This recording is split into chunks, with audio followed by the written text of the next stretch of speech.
নীলা বলল, তুই আমাকে বিয়ে করবি কিনা এটা বল। দেখ হৃদয়, আমি তোকে শেষবারের মতো বলছি, তুই যদি রাজি না হস তাহলে আমাকেই কিছু করতে হবে। আমি বললাম, দেখ নীলা, বোঝার চেষ্টা কর, আমি তোর বয়সে 2 বছরের ছোট, তাছাড়া তুই আমার চাচাতো বোন, এটা কখনো হয় না। আর আমার গার্লফ্রেন্ড আছে, সবচেয়ে বড় কথা হলো কালকে তোর বিয়ে। এখন আমাদেরকেও এই বন্ধ ঘরের মধ্যে দেখে ফেললে খারাপ হয়ে যাবে। নীলা, পাগলামি করিস না প্লিজ, সামনে থেকে সর, আমি যাব। কাল আমার চাচাতো বোনের বিয়ে, তাই আজ আমার ব্যস্ততা একটু বেশি। চাচার কোনো ছেলে নেই, আর আমার বাবা মায়ের একমাত্র ছেলে আমি। আর আমার একটা বড় বোন আছে। নীলা আর আমি ছোটবেলা থেকেই বড় হয়েছি। নীলা সকালে বলেছিল তার সাথে যেন দেখা করি, তার রুমে যেতে বলেছিল। আমি ব্যস্ত থাকায় তার রুমে যেতে পারিনি। এখন বিকাল 4টা বাজে। চাচার কাছ থেকে কিছু হিসাব বোঝার জন্য তার কাছে যাচ্ছিলাম, ঠিক তখনই নীলা আমাকে টেনে তার রুমে নিয়ে গেল। তারপরে কি বলল তা তো আপনারা শুনলেনি। আসলে ও আমাকে অনেক দিন আগে থেকেই এই কথা বলেছিল যে সে আমাকে ভালোবাসে, কিন্তু আমি তেমন পাত্তা দেইনি। নীলা যে দেখতে খারাপ এই কথা বলা যাবে না, কিন্তু সমস্যা হলো ও আমার চাচাতো বোন, তার উপরে সে আমার 2 বছরের সিনিয়র। যদিও আমার গার্লফ্রেন্ড আমার থেকে 4 বছরের সিনিয়র, এসব কারণেই আমি রাজি হই না। নীলা বলল, আরে রাখ তোর গার্লফ্রেন্ড, আমি তোকে শেষবারের মতো জিজ্ঞেস করছি, তুই আমাকে বিয়ে করবি কি না? আমি বললাম, দেখ নীলা, পাগলামি করিস না। নীলা বলল, আরে পাগলামির তো এখনো কিছুই দেখিসনি। দেখ, এইবার তোকে আমি শেষবারের মতো জিজ্ঞেস করছি। এইবার আমি আর চুপ করে থাকতে পারলাম না, আর সহ্য করতে পারলাম না। জোরে একটা চর মেরে দিলাম নীলার গালে। নীলা গালে হাত দিয়ে বলল, আমি তোকে শেষবারের মতো সুযোগ দিয়েছিলাম, এবার দেখ আমি কি করি। তোকে কিভাবে নিজের করে পেতে হয় সেটা আমি ভালো করে জানি। এটা বলে নীলা তার শাড়ি খুলতে শুরু করলো। আমি বললাম, একই নীলা, তুই কি করছিস? আমি ভয় পেয়ে গেলাম, ভয়ে বুকটা দুক দুক করতে শুরু করলো। দেখ নীলা, প্লিজ এমন করিস না। আমার আব্বু আম্মু আমায় অনেক বিশ্বাস করে, তুই তাদের বিশ্বাসটা নষ্ট করিস না। আমার বাবার সব মান সম্মান ধুলোয় মিশে যাবে। আমি কথা শেষ করার আগেই নীলা চিৎকার করতে লাগলো। নীলা বলল, আব্বু কই গো তুমি, আমাকে বাঁচাও। চাচ্চু, ও চাচ্চু কই তুমি, তোমার ছেলেকে থামাও প্লিজ। নীলা জোরে জোরে চিৎকার করতে লাগলো। আমি পুরো বাকরুদ্ধ হয়ে গেলাম। দীর্ঘ 20 বছরের জীবনে কেউ বলতে পারবে না আমি কোনো মেয়ের দিকে খারাপ নজরে তাকিয়েছি। আমার বাবা আর মা আমায় নিয়ে অনেক গর্ব করত, অনেক বিশ্বাস করত আমায়। আজ সেই বিশ্বাস আর গর্ব দুটোই যেন শেষ হয়ে যাবে। তাছাড়া আমি নেহাকে কি বলবো? আমি কিভাবে ওকে মুখ দেখাবো? ও কি আমাকে বিশ্বাস করবে? নেহা আমার গার্লফ্রেন্ড। এতক্ষণে নীলার চিৎকার শুনে সবাই চলে এসেছে। সবাই বলতে বশির চাচ্চু, নীলার বাবা, আমার বাবা মা আর নীলার বিয়ে উপলক্ষে আসা কিছু আত্মীয় স্বজন। বশির চাচ্চু বলল, নীলা কি হয়েছে তোর? প্লিজ দরজাটা খোল। বশির চাচ্চু মনে হয় ভয় পেয়ে গেছে। আসলে বশির চাচ্চু আমাকেও তার নিজের ছেলের মতোই ভালোবাসে। নীলা বলল, বাবা আমাকে বাঁচাও। এদিকে আমি নীলার দিকে তাকিয়ে পুরো অবাক হয়ে গেলাম। নীলা ওর শাড়ি পুরো খুলে ফেলেছে। ও ওর ছায়া ব্লাউজ নিজেই ছিঁড়ে মাটিতে বসে আছে, এমন ভাব করছে যেন আমি ওকে ধর্ষণ করেছি। কিছুক্ষণ পরেই বাবা আর চাচ্চু মিলে দরজাটা ভেঙে সবাই ভিতরে প্রবেশ করলো। নীলা উঠে ওর বাবার পিছনে গিয়ে লুকালো। আমি বললাম, বাবা বিশ্বাস করো আমি কিছু করিনি। বাবা আমার দিকে তাকিয়ে স্তব্ধ হয়ে গেছে, আর মা তো মাটিতে বসে পড়েছে। বাবার দিকে তাকাতে পারছি না, বাবার চোখ যেন রক্তর মতো লাল হয়ে গিয়েছে। সবাই কেমন চাতক পাখির মতো আমার দিকে তাকিয়ে আছে। আমি বাবাকে কি বলবো? আমার উপর বাবা এত বিশ্বাস আর ভরসা করত, সব যেন আজ ধুলোয় মিশে গেছে। আমি বাবার পায়ে পড়ে গেলাম। আমি বললাম, বিশ্বাস কর বাবা। আমি আর কিছু বলতে পারলাম না, তার আগেই বাবা আমার গালে চর বসিয়ে দিল। বাবার চোখ দিয়ে অনবরত পানি পড়তে লাগলো। বাবা আমাকে মারতে মারতে বলল, বিশ্বাস আর তুই কেন এমন করলি? কেন কেন তুই আমার বিশ্বাস আর ভরসা ধুলোয় মিশিয়ে দিলি? কোন দোষের শাস্তি দিলি আমায়? বাবা আমায় লাথি মেরে তার পা থেকে সরিয়ে দিল। আমি দৌড়ে মায়ের কাছে গেলাম। আমি মায়ের পা ধরতে যাব, তখন মা নিজের পাটা সরিয়ে উঠে দাঁড়ালো। মাকে হঠাৎ কঠোর মনে হলো। মা বলল, অবনী আমার বড় বোন, ওর জামা কাপড় সব গুছিয়ে দে। আজ থেকে আমার হৃদয় নামের কোনো সন্তান নেই, ওকে যাতে এই বাড়িতে আর কখনো দেখতে না পারি। আমি কি শুনছি? মা আমাকে বাড়ি থেকে তাড়িয়ে দিতে চাইছে। না, বাবা মাকে ছেড়ে আমি কোথায় যাব? বাবা মাকে ছেড়ে যাওয়ার কথা আমি ভাবতেও পারি না। আমি দৌড়ে গিয়ে মায়ের পায়ে ধরলাম। আমি বললাম, না মা, দয়া করে আমায় এই শাস্তি দিও না। তোমরা ছাড়া আমার কে আছে? আমি কোথায় যাব? মায়ের পায়ের কাছে বসে বসে কথাটা বললাম। মা নিজেকে ছাড়িয়ে নিয়ে চলে গেল। এদিকে অবন্তী আপু ব্যাগ গুছিয়ে নিয়ে হাজির। আমাকে ব্যাগ দিতে দিতে বলল, ছি, তোকে আমার ভাই বলে পরিচয় দিতেও লজ্জা লাগছে, তুই এত নীচ। আমি পুরো বাকরুদ্ধ হয়ে গেলাম। কয়েক মুহূর্তের মধ্যে আমার সাথে কি হয়ে গেল? একটা ঘূর্ণিঝড়ের মতো আমার জীবনটা এলোমেলো হয়ে গেল। আমি ব্যাগ নিয়ে ঘর থেকে বের হয়ে পড়লাম। পেছনে তাকিয়ে দেখলাম কেউ আসেনি আমার সাথে। যেই বাবা মা আমাকে না খাইয়ে খেত না, সেই বাবা মা আজকে আমাকে ঘর থেকে বের করে দিল। যেই বোন আমাকে নিজের চাইতেও বেশি ভালোবাসতো, সে আজ আমাকে নিজ বলে গালি দিল।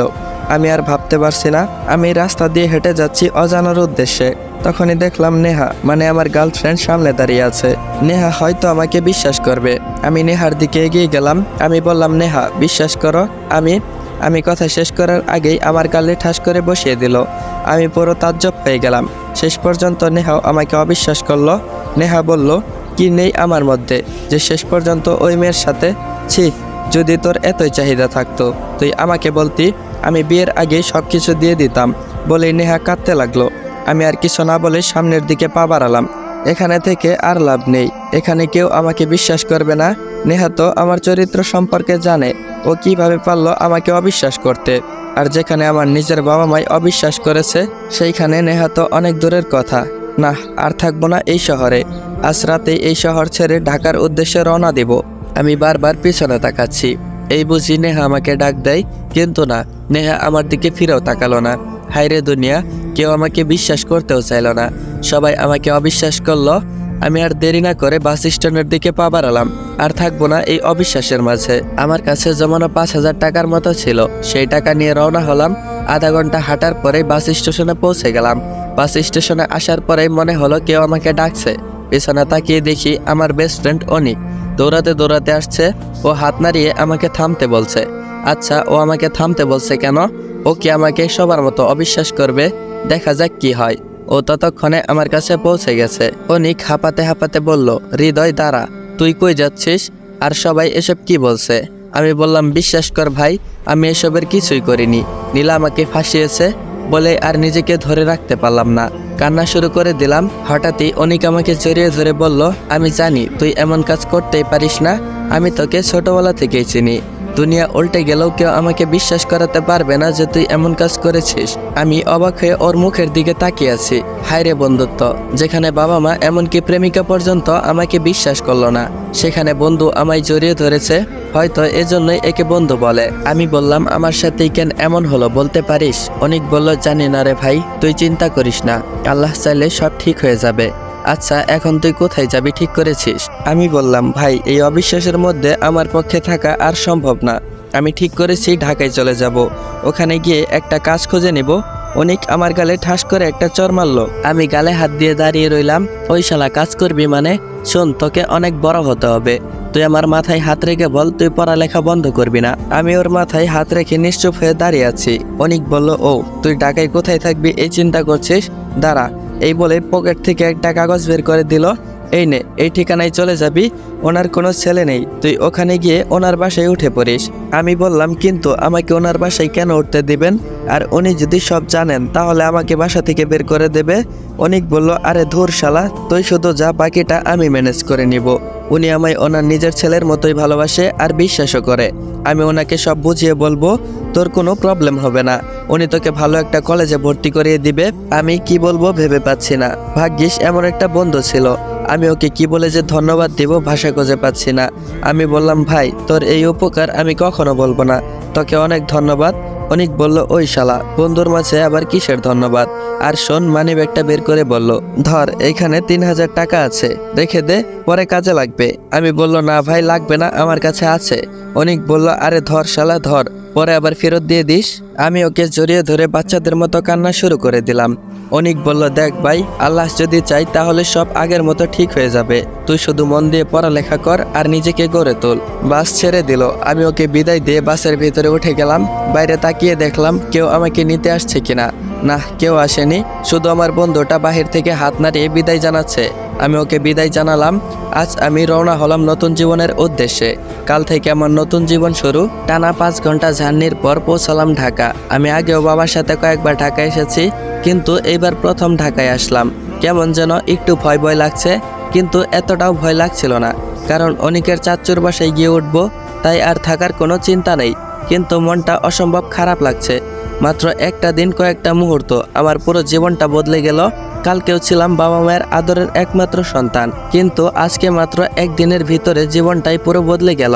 যেই বাবা মা আমাকে না খাইয়ে খেত না, আজ হয়তো সেই বাবা মায়ের মনে আমার জন্য ঘৃণা ছাড়া আর কিছুই নেই। নীলা শত হলেও আমি ওর চাচাতো ভাই। ও কিভাবে পারলো আমার জীবনটাকে এইভাবে ধ্বংস করে দিতে। বাস স্টেশনে দাঁড়িয়ে এইভাবে ওর কথাগুলো ভাবছিলাম, আর ভাবতে ভাবতে চোখ দিয়ে পানি চলে এসেছে। হঠাৎ কিছু শব্দে ধ্যান ভেঙে গেল। দেখি একজন অটোওয়ালা দাঁড়িয়ে আছে। আমি ওনার কাছে গিয়ে বললাম, মামা যাবেন? অটোওয়ালা বলল, কোথায় যাবেন? আমি অনিকের দেওয়া ঠিকানাটা ওনাকে দেখালাম। এই ঠিকানায় যেতে হবে, কত নেবেন? অটোওয়ালা আমার দিকে অদ্ভুতভাবে তাকালো আর ঠিকানাটা দেখে বলল, 100 টাকা লাগবে মামা। আমি ভাবলাম অনেক দূরে হবে হয়তো, তাই বেশি চেয়েছে। আমি বললাম, আচ্ছা চলুন। মাত্র 2 মিনিট পর অটোওয়ালা একটা জায়গায় এসে দাঁড়ালো। আমি বললাম, এত তাড়াতাড়ি? এইটুকু পথ তো আমি হেঁটেই আসতে পারতাম। আর ভাবতে লাগলাম এইটুকু পথ একজনের ভাড়া 100 টাকা। অটোওয়ালা বলল, হ মামা, এটাই আপনার ঠিকানা। আমি বললাম, এইটুকু পথ একজনের ভাড়া 100 টাকা কিভাবে হয়? অটোওয়ালা বলল, মামা আমি তো আপনাকে আগেই বলেছিলাম। আমি মনে মনে ভাবতে লাগলাম, অটোওয়ালা মনে হয় আগেই বুঝতে পেরেছে আমি এই জায়গায় নতুন, তাই সেও সুযোগটা নিল। আমি আর বাড়াবাড়ি না করে ভাড়াটা দিয়ে দিলাম। এমনিতেই মন ভালো নেই। আচ্ছা মামা নেন। এইবারে বাড়ির নাম্বারটা মিলাতে লাগলাম আর খুঁজতে লাগলাম, কিন্তু পাচ্ছি না। অনেক খোঁজাখুঁজি করার পরেও বাড়িটা খুঁজে পেলাম না। হঠাৎ দেখলাম একজন লোক আসতেছে, যাই ওনাকে জিজ্ঞেস করি। আমি বললাম, চাচা শুনছেন? লোকটি বলল, কিছু বলবেন? আমি লোকটিকে নাম্বারটি দেখিয়ে বললাম, এই বাড়িটা কোথায়? লোকটি নাম্বারটি দেখে বলল, এইখানে নতুন। আমি বললাম, জি। লোকটা বলল, আসেন আমার সাথে। আমি লোকটার পেছনে পেছনে যেতে লাগলাম। লোকটা হঠাৎ একটা বিশাল বাড়ির সামনে এসে বলল, এই যে আপনার ঠিকানা। লোকটা হঠাৎ একটা বিশাল বাড়ি, না বাড়ি বললে ভুল হবে, যেন একটি রাজপ্রাসাদের সামনে এসে দাঁড়ালো। আর লোকটা বলতে লাগলো, বাড়ির দিকে ইশারা করে, এই আপনার বাড়ি। আমি বললাম, ধন্যবাদ। তারপর লোকটা চলে গেল। আমি অবাক হয়ে দাঁড়িয়ে দেখছি, এরকম বাড়ি তো আমি সাধারণত ছবিতে দেখি। আচ্ছা, লোকটা কি আমায় ভুল ঠিকানায় নিয়ে আসলো? না, লোকটাকে দেখে তো স্থানীয়ই মনে হলো। তাহলে কি অনিক আমায় ভুল ঠিকানা দিল? ওকে একবার কল করি। কিছুক্ষণ কল হবার পর অনিক কল ধরল। আমি বললাম, হ্যালো অনিক। অনিক বলল, কিরে খুঁজে পাইছস? আমি বললাম, ভাই এটা তুই কিসের ঠিকানা দিলি? মনে হয় একটা রাজপ্রাসাদের সামনে দাঁড়িয়ে আছি। আচ্ছা, তুই আবার ভুল ঠিকানা দিলে না তো? অনিক বলল, আরে না শালা, তুই একদম ঠিক জায়গায় এসেছিস। শোন, ভিতরে গিয়ে দারোয়ানকে বলবি হানিফ চাচা মানে অনিকের চাচুর সাথে দেখা করতে চাস। তারপর হানিফ চাচা এলে বলবি আমাকে অনিক পাঠিয়েছে। তারপর আর কিছু বলতে হবে না, আমি ওনাকে সব বলে রেখেছি, তোর কোনো সমস্যা হবে না। আমি বললাম, তুই কি সব বলছিস? উনি আবার কিছু মনে করবে না তো? অনিক বলল, আরে শালা, উনি আমাকে নিজের ছেলের মতো বিশ্বাস করে, আর ওনাকে আমি সব বুঝিয়ে বলেছি। তুই যা, ভয় পাস না, আমার উপর ভরসা রাখ। আমি বললাম, আচ্ছা ঠিক আছে। আমি অনেকটা ভয় নিয়ে ভিতরে প্রবেশ করলাম। তখনই এক বিশাল দেহওয়ালা দারোয়ান আমার সামনে এসে বলল, এইখানে কি চাই? আমি তোতলাতে তোতলাতে আর ভয়ে ভয়ে বললাম, আসলে আমি হানিফ চাচার সাথে দেখা করতে চাই। দারোয়ান বলল, কেন, কি দরকার ওনার সাথে? আমি বললাম, আসলে ওনার সাথে। এমন সময় পেছন থেকে মধ্যবয়স্ক একটা লোক এলো। দারোয়ান বলল, স্যার এই ছেলেটা আপনার সাথে দেখা করতে চায়। ও তাহলে উনি অনিকের হানিফ চাচ্চু। আমি বললাম, আসসালামু আলাইকুম, আমি হৃদয়, আমাকে অনিক পাঠিয়েছে আপনার কাছে। হানিফ চাচা বলল, ও তুমি সেই হৃদয়, অনিক আমাকে তোমার ব্যাপারে বলেছে। আসো আসো, ভিতরে আসো। আমি বললাম, আচ্ছা। আমি বাধ্য ছেলের মতো ওনার পেছনে পেছনে ঘরে গেলাম।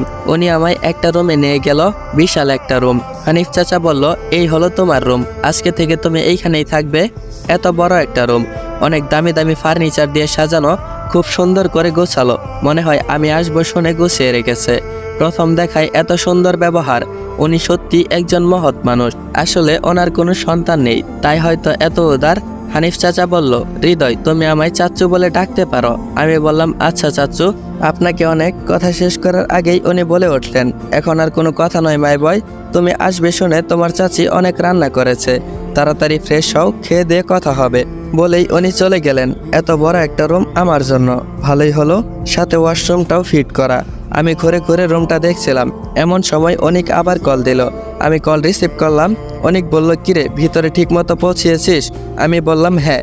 অনিক বলল, আচ্ছা তাহলে এখন তুই ফ্রেশ হ, আমি রাতে কল দিব। আমি বললাম, আচ্ছা।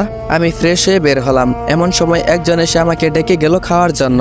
আমি গেলাম, গিয়ে দেখি ওনাদের ড্রয়িং রুমটা বিশাল বড়। টেবিলে মিনিমাম 10টা পদ সাজিয়ে রেখেছে। হানিফ চাচা আর ওনার স্ত্রী আমার জন্য বসে আছেন। ওনাদের দেখে আমার বাবা মায়ের কথা মনে পড়ে গেল। হানিফ চাচা বলল, বসো বাবা, তোমার চাচি নিজ হাতে রান্না করেছে সব তোমার জন্য। ওনাদের দেখে আমার বাবা মায়ের কথা মনে পড়ে যাওয়ায় একটু মন খারাপ হলো, তাই আমি নিশ্চুপ হয়ে দাঁড়িয়ে আছি। আন্টি বলল, কি হলো, কথা বলছো না যে? হানিফ চাচা বলল, সালমা, ছেলেটার ওপর দিয়ে অনেক বড় একটা বিপদ গেল, তাই হয়তো একটু মন খারাপ ওর, ওকে একটু একা থাকতে দাও। আন্টি একটু মন খারাপ করলো। আমি বললাম, না না চাচু, কোনো সমস্যা নেই। এমন সময় আমার ফোনটা বেজে উঠলো। কে ফোন দিল সেটা দেখার জন্য ফোনটা হাতে নিলাম। ফোনটা হাতে নিয়ে আমি অবাক হয়ে গেলাম। নীলা ফোন দিয়েছে। এখন কেন ফোন দিয়েছে? আমার সব কিছুই তো সে শেষ করে দিল, এখন আবার কেন ফোন দিল? হানিফ চাচা বলল, কি হয়েছে বাবা, কে ফোন দিয়েছে? আমি বললাম, চাচু, নীলা ফোন দিয়েছে। হানিফ চাচা বলল, নীলা কি সেই মেয়ে যার কথা অনেক বলেছিল? আমি বললাম, জি। এদিকে ফোনটা বেজেই চলেছে। আমি হানিফ চাচার দিকে তাকিয়ে আছি। উনি কি যেন একটু ভাবলেন, তারপর বললেন, হৃদয়, ফোনটা ধরো, আর হ্যাঁ, লাউড স্পিকার বাড়িয়ে দাও, আমরাও শুনি মেয়েটা কি বলে। আমি ফোনটা রিসিভ করলাম। ওপাশ থেকে নীলা বলল, হ্যালো হৃদয়, তুই কোথায়? আমি নিশ্চুপ হয়ে আছি। আমার কথা বলতে ইচ্ছে করছিল না, তাই আমি চাচার দিকে তাকিয়েছিলাম। উনি আমাকে হাত দিয়ে ইশারা করে বললেন কথা বলার জন্য। নীলা বলল, হৃদয়, তুই কি আমার কথা শুনতে পাচ্ছিস? কোথায় তুই? আমি বললাম, কেন কল দিয়েছিস? আর কি শেষ করার বাকি আছে? আমার তো সব কিছুই কেড়ে নিলি তুই। নীলা বলল, দেখ হৃদয়, এখনো কিছুই শেষ হয়নি। তুই যদি আমার কথা না শুনিস তাহলে সব কিছু এবার শেষ হয়ে যাবে। কাল সকালে বাসায় উকিল আসবে, চাচা চাচি তোকে ত্যায্যপুত্র ঘোষণা করবে, তুই ওনাদের সব সম্পত্তি থেকে বঞ্চিত হবি। দেখ হৃদয়, এখনো কিছুই শেষ হয়নি। তুই শুধু আমাকে একবার বিয়ে করার জন্য রাজি হয়ে যা, বাকিটা আমি সব সামলে নিব। আমি নিশ্চুপ হয়ে আছি। হানিফ চাচা আর চাচি একে অপরের মুখের দিকে চাওয়াচাই করছে। নীলা কিছুক্ষণ চুপ থাকলো, তারপর আবারও বলে উঠল, দেখ হৃদয়, এখনো ভেবে দেখ। তুই রাজি হলে তোর বাবা মায়ের কাছে ফিরে আসতে পারবি। তোর বাবা মায়ের জন্য হলেও রাজি হয়ে যা। বাবা মায়ের কথাটা শুনে বুকটা ফেটে যাচ্ছিল। মনে হচ্ছিল এখনই রাজি হয়ে যাই, কিন্তু না। আমি যদি রাজি হই তাহলে অন্যায়কে প্রশ্রয় দেওয়া হবে, আর সারা জীবন ধর্ষকের অপবাদ মাথায় নিয়ে বাঁচতে হবে। আর কোন বাবা মায়ের কাছেই ফিরে যাব, যারা অন্য একটা মেয়ের কথা শুনে আমাকে অবিশ্বাস করলো? তাদের কাছে কখনোই না। আমি বললাম, দরকার নেই এমন বাবা মার, যারা তোর মতো দুশ্চরিত্রা একটা মেয়ের কথা শুনে আমাকে অবিশ্বাস করেছে। আর হ্যাঁ, ভবিষ্যতে আর কখনো আমাকে ফোন দেওয়ার চেষ্টাও করবি না। বলেই ফোনটা কেটে দিলাম, আর নীলার নাম্বারটাও ব্লক করে ফেলে দিলাম। হানিফ চাচা আর চাচি মুখের দিকে তাকিয়ে আছে, আর চোখ দিয়ে পানি পড়ছে আমার। তারপর আমি আর খেলাম না, খাওয়া রেখে নিজের রুমে চলে আসলাম। মানুষ অল্প শোকে কাতর হয়, আর আমি অধিক শোকে পাথর হয়ে গিয়েছি।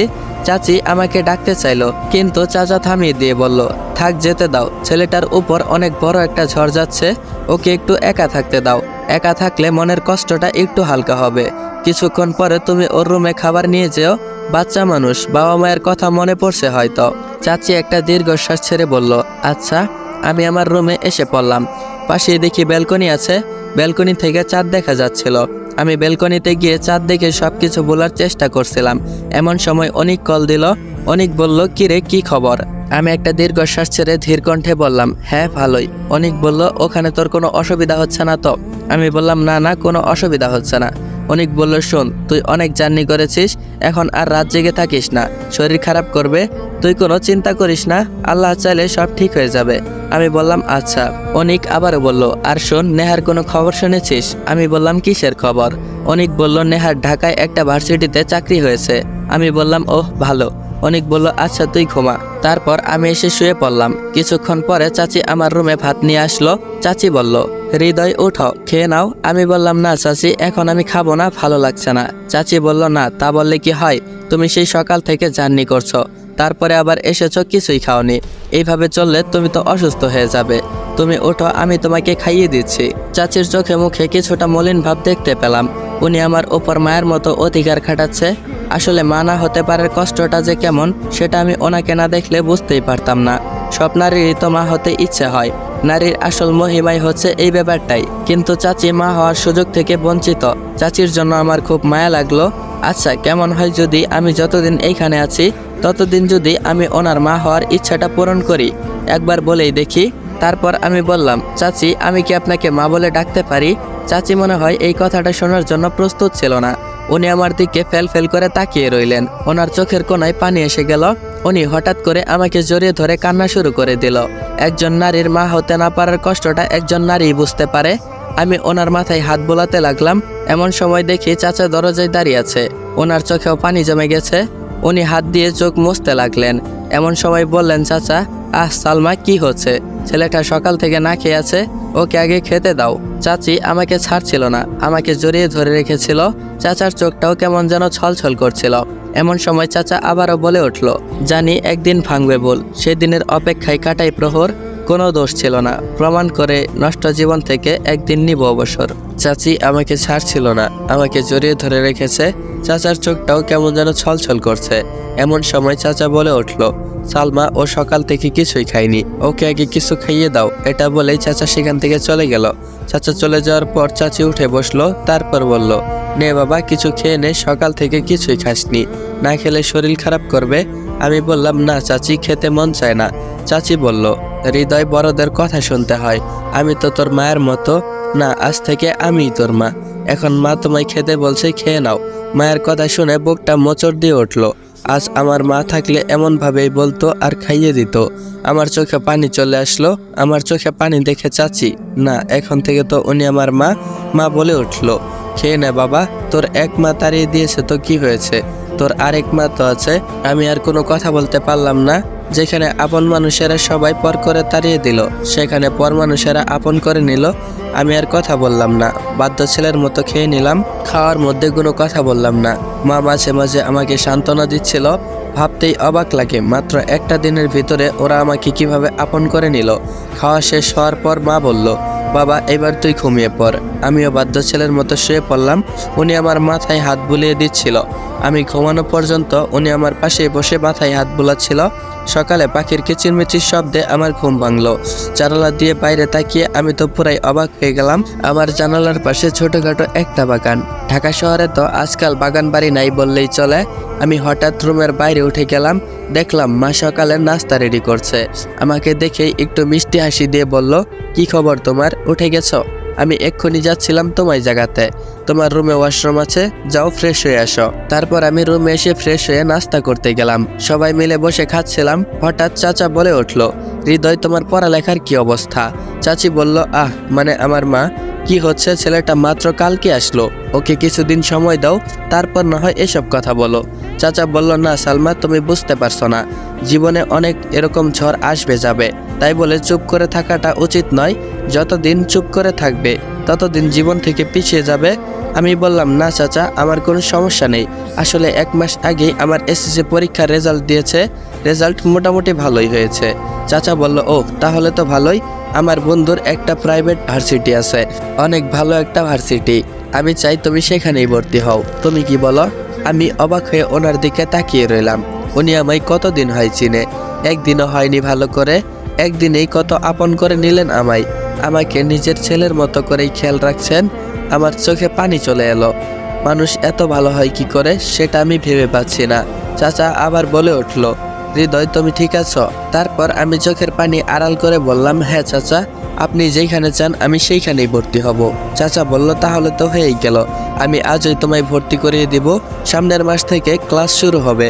আমি বললাম, আচ্ছা ঠিক আছে চাচা। 1 মাস শেষ হয়ে গেল। তারপর আমি মাকে বললাম, মা আমায় তাড়াতাড়ি খেতে দাও, আজ আমার ভার্সিটির প্রথম দিন। মা বলল, তারা বাবা, আর মাত্র 5টা মিনিট, সব রেডি করা হয়ে গিয়েছে। বাবা বলল, কি হলো, আজ আমার ছেলেটাকে এত খুশি খুশি লাগছে কেন? আমি বললাম, ধুর বাবা, তুমিও ভুলে গেলে, আজকে যে আমার ভার্সিটির প্রথম দিন। তারপর বাবা বলল, না না, আজ আমার ছেলের ভার্সিটির প্রথম দিন, আমি সেটা কিভাবে বলতে পারি? তুমি খাওয়া দাওয়া শেষ করো, তোমার জন্য একটা সারপ্রাইজ আছে। আমি বললাম, আচ্ছা। ও আপনাদের তো বলাই হয়নি, আমি এখন চাচাকে বাবা বলে ডাকি। আর বাবা মার সাথে আমি অনেকটাই ফ্রি। ওনারাও আমাকে নিজের ছেলের মতোই ভালোবাসেন। কেউ না জানলে বুঝতেই পারবে না আমি যে ওনাদের আসল ছেলে না। এরই মধ্যে মা চলে আসলো। মা বলল, নে বাবা, তাড়াতাড়ি খেয়ে নে। আমি বাবা মায়ের সাথে একসাথে খেয়ে নিলাম।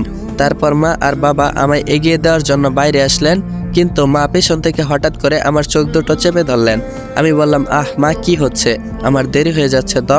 বাবা বলল, কোনো কথা নেই, বলেছিলাম না তোমার জন্য একটা সারপ্রাইজ আছে। আমি বললাম, আচ্ছা। মা আমাকে কিছু দূর নিয়ে চোখটা ছেড়ে দিল। চোখ খুলে আমি যা দেখলাম, আমি সত্যি সারপ্রাইজ হয়ে গেলাম। আমার সামনে একটা বাইক রাখা আছে। আমি এত খুশি আর কখনো হইনি। আমি খুশিতে আব্বুকে জড়িয়ে ধরলাম।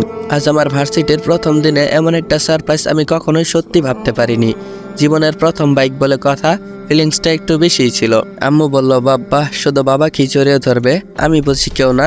আমি বললাম, না, কে বলেছে কেউ না, আমার আম্মু পৃথিবীর সবচেয়ে গ্রেট আম্মু। আম্মুকে জড়িয়ে ধরলাম। তারপর আব্বু বলল, হয়েছে মা ছেলের ভালোবাসা, ভার্সিটির সময় কিন্তু শেষ। আমি বললাম, আচ্ছা আব্বু, তাহলে আমি যাই। আব্বু আর আম্মুকে বিদায় জানিয়ে চলে আসলাম ভার্সিটির উদ্দেশ্যে। ভার্সিটি বেশি দূরে না বাসা থেকে, তবুও বাইক নিয়ে গেলে অন্যরকম একটা ভাব থাকে। আজ ভার্সিটির প্রথম দিন, জানি না সবাই কেমন হবে, নিজের ভিতরে উত্তেজনা কাজ করছিল। অবশেষে 5 মিনিট পর এসে পৌঁছালাম স্বপ্নের ভার্সিটিতে। ভার্সিটিতে এসে শুনলাম ভার্সিটি শুরু হতে আরো 30 মিনিট বাকি আছে। যাক, ভালোই হলো, এই ফাঁকে বন্ধু বানিয়ে নেওয়া যাক। আচ্ছা, কাকে দিয়ে শুরু করি? ওই তো একটা ছেলে আছে, ওকেই ট্রাই করি। মেয়েটা একা একা বটতলায় বসে আছে। ওর কাছে গিয়ে বললাম, হাই, আমার নাম হৃদয়, আজকে ভার্সিটির প্রথম দিন, তোমার নাম কি? হ্যান্ডশেক করার জন্য হাত দুইটা বাড়িয়ে দিলাম। মেয়েটা একটু বিরক্তি নিয়ে বলল, আমার নাম সামিয়া, আমার আজ ভার্সিটিতে প্রথম দিন। বলে মেয়েটা উঠে যেতে লাগলো। আমি বললাম, ওই মিয়া দাঁড়ান, আচ্ছা আমরা কি বন্ধু হতে পারি? তারপর সাদিয়া বলল, ওই আমারে কি তোর মিয়া লাগে? একটা আঙুল মুখের কাছে এনে মুখটারে বাঁকা করে বলল। আমি মনে মনে ভাবলাম, কি গুন্ডি মেয়ে বাবা, একটু মিয়া বললাম, তাতেই যেন মহাভারত অশুদ্ধ হয়ে গেল। না মানে আপনার নামের মধ্যেই তো মিয়া আছে, সা আর মিয়া, সামিয়া। আমি সাটা বাদ দিয়ে বললাম। তারপর সামিয়া কি যেন ভেবে কিছুক্ষণ পর হু হু করে হেসে দিল। হাসতে হাসতে বলল, ঠিক আছে, আজকে থেকে আমরা ফ্রেন্ড। এই পেতনির সাথে কথা বলতে বলতে ঘন্টা বাড়ি দিয়ে দিল। আচ্ছা চলো ক্লাসে যাই। সামিয়া বলল, আচ্ছা চলো। আমরা ক্লাসে চলে আসলাম। ক্লাসে আমি আর সাদিয়া একদম সামনের বেঞ্চে বসেছি। আমি বসতে চাইনি, সাদিয়াই জোর করে বসালো। প্রথম ক্লাসে নাকি কোনো এক ম্যাডাম নিবে। যাক, আমার ভালোই লাগছিল। নতুন ক্লাস, নতুন ফ্রেন্ড, নতুন পরিবেশ, সব মিলিয়ে অন্যরকম একটা অনুভূতি। আমি আর সামিয়া ক্লাসে বসে কথা বলছিলাম, অন্যদিকে খেয়ালই ছিল না। কিছুক্ষণ পর ম্যাম আসলো, কিন্তু আমরা কথাই বলছিলাম। ম্যাম বলল, গুড মর্নিং স্টুডেন্ট। কি ম্যামের কণ্ঠটা কেমন যেন চেনা চেনা লাগছে। ম্যামের দিকে তাকাতেই আমার দুনিয়াটা অন্ধকার হয়ে যেতে লাগলো। আমি কাকে দেখছি? এই যে নেহা, যে 1 মাস আগে আমায় ছেড়ে চলে গিয়েছিল। অনেক বলেছিল নেহা নাকি ঢাকায় কোনো ভার্সিটিতে চাকরি পেয়েছে, কিন্তু সেটা যে আমাদের ভার্সিটিতে সেটা তো বলে নাই। যাক, ভালোই হলো, আজ ওকে সবকিছু খুলে বলতে হবে। নেহা বলল, হ্যালো স্টুডেন্ট, আমি মিস নেহা ইসলাম, আজ থেকে তোমাদের প্রথম ক্লাস আমিই নেব। ক্লাসের সবাই নেহার দিকে হা করে তাকিয়ে আছে। তাকাবেই না কেন? এত সুন্দর ম্যাম থাকলে না তাকিয়ে পারা যায়। কিন্তু আমি নিচের দিকে তাকিয়েছিলাম যাতে ও আমায় না দেখতে পায়। এখন দেখলে অন্যরকম একটা সিন ক্রিয়েট হতে পারে, কিন্তু শেষ রক্ষা আর হলো না। কেন যে এই সামনের বেঞ্চে বসতে গেলাম। নেহা আমায় ডেকে বলল, এই ছেলে, নিচের দিকে তাকিয়ে কি দেখছো? ক্লাস কি নিচে হচ্ছে নাকি? আমি নিচের দিকেই তাকিয়ে রইলাম, কারণ এখন যদি মুখ উপরে তুলি কি হবে সেটা আমি ভালো করেই জানি। নেহা বলল, এই ছেলে, এদিকে তাকাও বলছি। আমি নেহার দিকে তাকালাম। আমাকে দেখে ও একটা ধাক্কা খেলো মনে হয়। আমার বুকের বাম পাশটা চিনচিন করে উঠল। নেহার চোখটা লাল হয়ে গেল, কিন্তু নেহা আর আমার দিকে তাকালো না। ও আবার সামনের দিকে তাকিয়ে ক্লাস নিতে শুরু করলো। সবকিছু স্বাভাবিকভাবেই নিল, কিন্তু আমি বুঝতে পারছি নেহার মনের ভিতর কি চলছে। এমন সময় সামিয়া বলে উঠল, হৃদয়, তুই কি ম্যামকে আগে থেকেই চিনিস? আমি একটু অপ্রস্তুতভাবে বললাম, না মানে কি বলছিস তুই? আমি তো ম্যামকে আজকেই প্রথম দেখলাম, কিভাবে চিনবো আমি ওনাকে? সামিয়া কিছুটা অস্বাভাবিকের দৃষ্টিতে আমার দিকে তাকিয়ে বলল, তাহলে ম্যামকে দেখে তুই এইভাবে সিন ক্রিয়েট করলি কেন? আমি বললাম, আরে তুই পাগল হয়ে গেছিস নাকি? আমি আবার কি করলাম? নেহা আমার কান্নামাখা মুখটা দেখে চুপ হয়ে গেল। একে একে সব ক্লাস শেষ হয়ে গেল। আমি কোনো ক্লাসে মন দিতে পারলাম না, দম বন্ধ হয়ে আসছিল। হঠাৎ ছুটির ঘন্টা পড়ল। আমি ক্লাস থেকে একটা দৌড় দিয়ে বাইরে গেটের সামনে এসে দাঁড়ালাম। সামিয়া পিছন থেকে ডাকছিল, কিন্তু এখন আমার সময় নেই। যে করেই হোক আজ ওই নেহাকে সবকিছু জানাতে হবে। ওই তো নেহা আসছে। নেহা আমাকে দেখে একটু থমকে দাঁড়ালো, তারপর আবার একটা প্রাইভেট কারের দিকে যেতে লাগলো। আমি তাড়াতাড়ি নেহাকে ডাক দিলাম। আমি বললাম, নেহা দাঁড়াও, একটু তোমার সাথে কথা আছে। ওর আমার দিকে কোনো ভ্রুক্ষেপই নেই, কিছু না শোনার ভান করে হাঁটতে লাগলো। আমি বললাম, নেহা প্লিজ একবার হলেও আমার কথাটা শোনো প্লিজ। আমি ওর পেছনে পেছনে দৌড়াতে লাগলাম আর বললাম, নেহা আমার দিকে কোনো ভ্রুক্ষেপই নেই। ও নিজের মতো করে হাঁটতে লাগলো। ও প্রাইভেট কারের খুব কাছেই চলে এসেছে। না, ওকে থামতেই হবে। তারপর পিছন থেকে আমি ওর হাতটা মুট করে ধরলাম। ও থমকে দাঁড়ালো। আমি নেহাকে বললাম, নেহা, আর কিছু বলতে পারলাম না। তার আগে নেহা আমাকে ঠাস করে চড় মেরে দিল। আমি কথা শেষ করার আগেই ও আমার গালে একটা বসিয়ে দিল। আমি গালে হাত দিয়ে ওর দিকে তাকিয়ে রইলাম। ওর চোখটাও লাল হয়ে আছে। ও আবার চলে যেতে যাচ্ছিল, কিন্তু না, ওকে আমার চলে যেতে দিলে হবে না। আজকে আমার সব সত্যি কথা ওকে জানাতেই হবে। আমি আবার ওর হাত ধরে বললাম, দেখো নেহা, আজকে আমার সব কথা তোমায় শুনতেই হবে। নেহা আবারও ঠাস করে একটা চর মারল। আমি কথা শেষ করতে পারলাম না, তার আগে আবারও একটা গালে বসিয়ে দিল। এবার চরটা একটু জোরেই দিল, ঠোঁটের একটা কিনারা কেটে গেছে, খুব জ্বালা করছিল। পরপর দুইটা চরের শব্দে পুরো ক্যাম্পাসটা যেন থমকে দাঁড়ালো। সবাই আমার দিকে অবাকের মতো তাকিয়ে আছে, মনে হয় এলিয়েন দেখছে। নেহার চোখের কোণেও পানি দেখা যাচ্ছে। আমি বললাম, নেহা প্লিজ তুমি আমার সব কথা শোনো। নেহা বলল, চুপ, একদম চুপ। তোর মতো একটা দুশ্চরিত্র লম্পট ছেলের কাছে আমি কিছুই শুনবো না। আমার পথ ছাড়, আমি যাব। দুশ্চরিত্র শব্দটা একবারে আমার বুকের মাঝে গিয়ে বিঁধছে। বুকটা কেমন জানি জ্বালা করছিল। আসলে যে দোষে আমি দোষী নই, সেই দোষটা নিচের ঘাড়ে আসলে কতটা খারাপ লাগে সেটা বোঝানো সম্ভব না। তারপর আবার দুশ্চরিত্র শব্দ। নেহা আমার প্রেমিকা, আমি কখনো ওকে ছুঁয়ে দেখার চেষ্টাও করিনি। ও কিভাবে পারলো আমায় এই কথা বলতে? আপন মানুষ দুঃখ দিলে সেটা সত্যি মেনে নেওয়া যায় না, সেটা একদম বুকের মাঝখানে গিয়ে লাগে। হায়রে জীবন, একটা ভুল বোঝাবুঝিতে আমার পুরো সব আপন মানুষ দূরে সরে গিয়েছে। ওইদিকে নেহা আবার চলে যেতে লাগলো, কিন্তু ওকে তো যেতে দেওয়া যাবে না। আজ ওকে সব বলতে না পারলে সারা জীবন ওর কাছে বিনা দোষে দোষী হয়ে থাকতে হবে। কিন্তু ও তো দাঁড়াচ্ছেই না, ওকে আটকাতেই হবে। আমি বললাম, নেহা প্লিজ একবার আমার কথাটা শোনো। নেহার পাটা আমি জড়িয়ে ধরলাম। পুরো কলেজ ক্যাম্পাস আমার দিকে তাকিয়ে আছে। থাক তাকিয়ে, তাতে আমার কি? আমার ভালোবাসার মানুষ তো ওরা তাকিয়ে থাকলে ফিরে আসবে না। আমি নেহার পাটা জড়িয়ে ধরে কান্না করতে লাগলাম, কিন্তু তারপরে নেহার মনে আমার জন্য একটুও মায়া হলো না। ও ওর পাটা ছাড়িয়ে চলে যেতে লাগলো। আমি মাটিতে বসে চিৎকার দিয়ে ওকে ডাকতে লাগলাম, কিন্তু ওর কোনো ভ্রুক্ষেপই নেই। ও শান্তভাবে চলে গেল। হে আল্লাহ, এটা আমি কাকে ভালোবাসলাম যে আমার একটা কথা পর্যন্ত শুনতে রাজি না, আমাকে একটু বিশ্বাস করতে পারলো না। আমি মাটিতে বসে চিৎকার করে কাঁদতে লাগলাম। পুরো ক্যাম্পাস আমার দিকে তাকিয়ে আছে হা করে। কেউ কেউ বাজে কথাও বলছে, কিন্তু তারা তো জানে না আপন মানুষ কষ্ট দিলে কতটা কষ্ট লাগে। এমন সময় আমার কাঁধে কারো হাত অনুভব করলাম। পেছনে তাকিয়ে দেখি সামিয়া, ওর চোখেও পানি চলে এসেছে। সামিয়া আমার দিকে হাতটা বাড়িয়ে দিয়ে বলল, এবার ওঠ। আমি সামিয়ার হাতটা ধরে উঠে দাঁড়ালাম।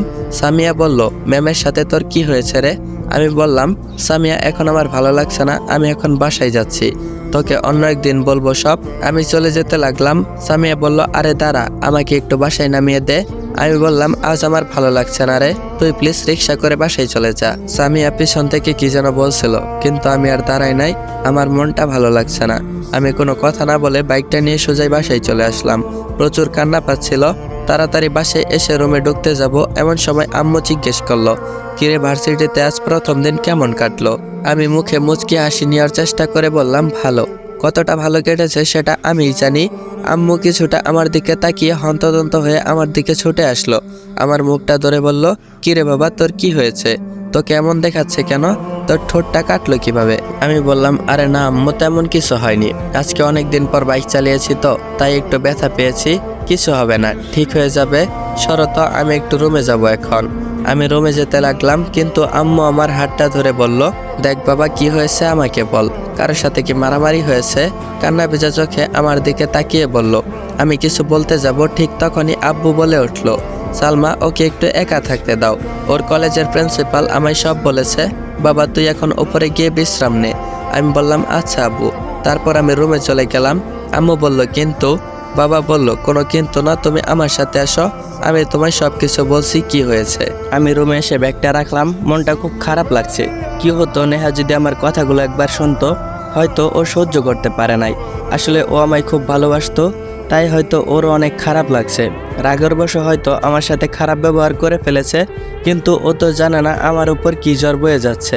যেই দিন ও সত্যিটা জানতে পারবে, সেই দিন ও নিজেকে ক্ষমা করতে পারবে না। কিন্তু আমার বাবা মা, আমি তো তাদের নিজের সন্তান, তারা কিভাবে পারলো আমাকে অবিশ্বাস করতে? নিজের বাবা মা যেখানে অবিশ্বাস করলো, সেখানে নেহা তো পর মানুষ। আপন মানুষরাই যেখানে বিশ্বাস করতে পারলো না, সেখানে পর কিভাবে বিশ্বাস করবে? আমার বুকটা ফেটে কান্না আসছিল। ব্যাগটা রেখে ওয়াশরুমে গিয়ে ঝর্ণাটা ছেড়ে অনেকক্ষণ কাঁদলাম।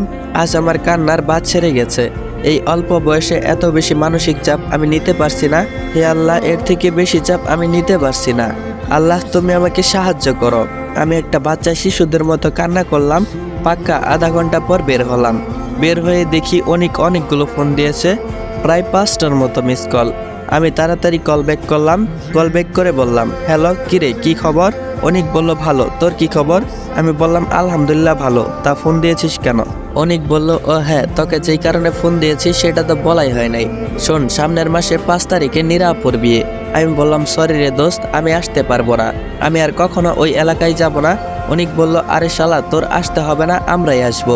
বিয়েটা আসলে চাচার বাড়িতেই হবে। কি বলছে অনিক? আমি অবাক হয়ে গেলাম। আমি বললাম, কি, ওনারা সবাই এখানে আসবে? অনিক বলল, হ্যাঁ, তাই তো তোকে কল করে বললাম। আর নেহা তো আমার চাচাতো বোন, ও তো অবশ্যই আসবে। আর তোর বাবা আমার বাবার জিগরি দোস্ত, বাবা বলেছে তোর পুরো ফ্যামিলি নিয়ে আসবে। আমি বললাম, নীলাও আসবে? অনিক বলল, হ্যাঁ। আমি বললাম, ওরা কি কেউ জানে আমি এইখানে আছি? অনিক বলল, আপাতত না, তবে ওইখানে গেলে সবাই জেনে যাবে তুই যে ওইখানে আছিস। আমি বললাম, ও আচ্ছা, তাহলে রাখ, আমি দেখছি কি করব। ওকে তো রাখতে বললাম, এখন আমি কি করব? ওরা আমায় দেখে ফেললে ওদের বিয়ের আনন্দটাই মাটি হয়ে যাবে। তাছাড়া বিয়ে বাড়ি কোনো একটা সমস্যা হয়ে যেতে পারে। আচ্ছা, ওনারা কতদিন থাকবে?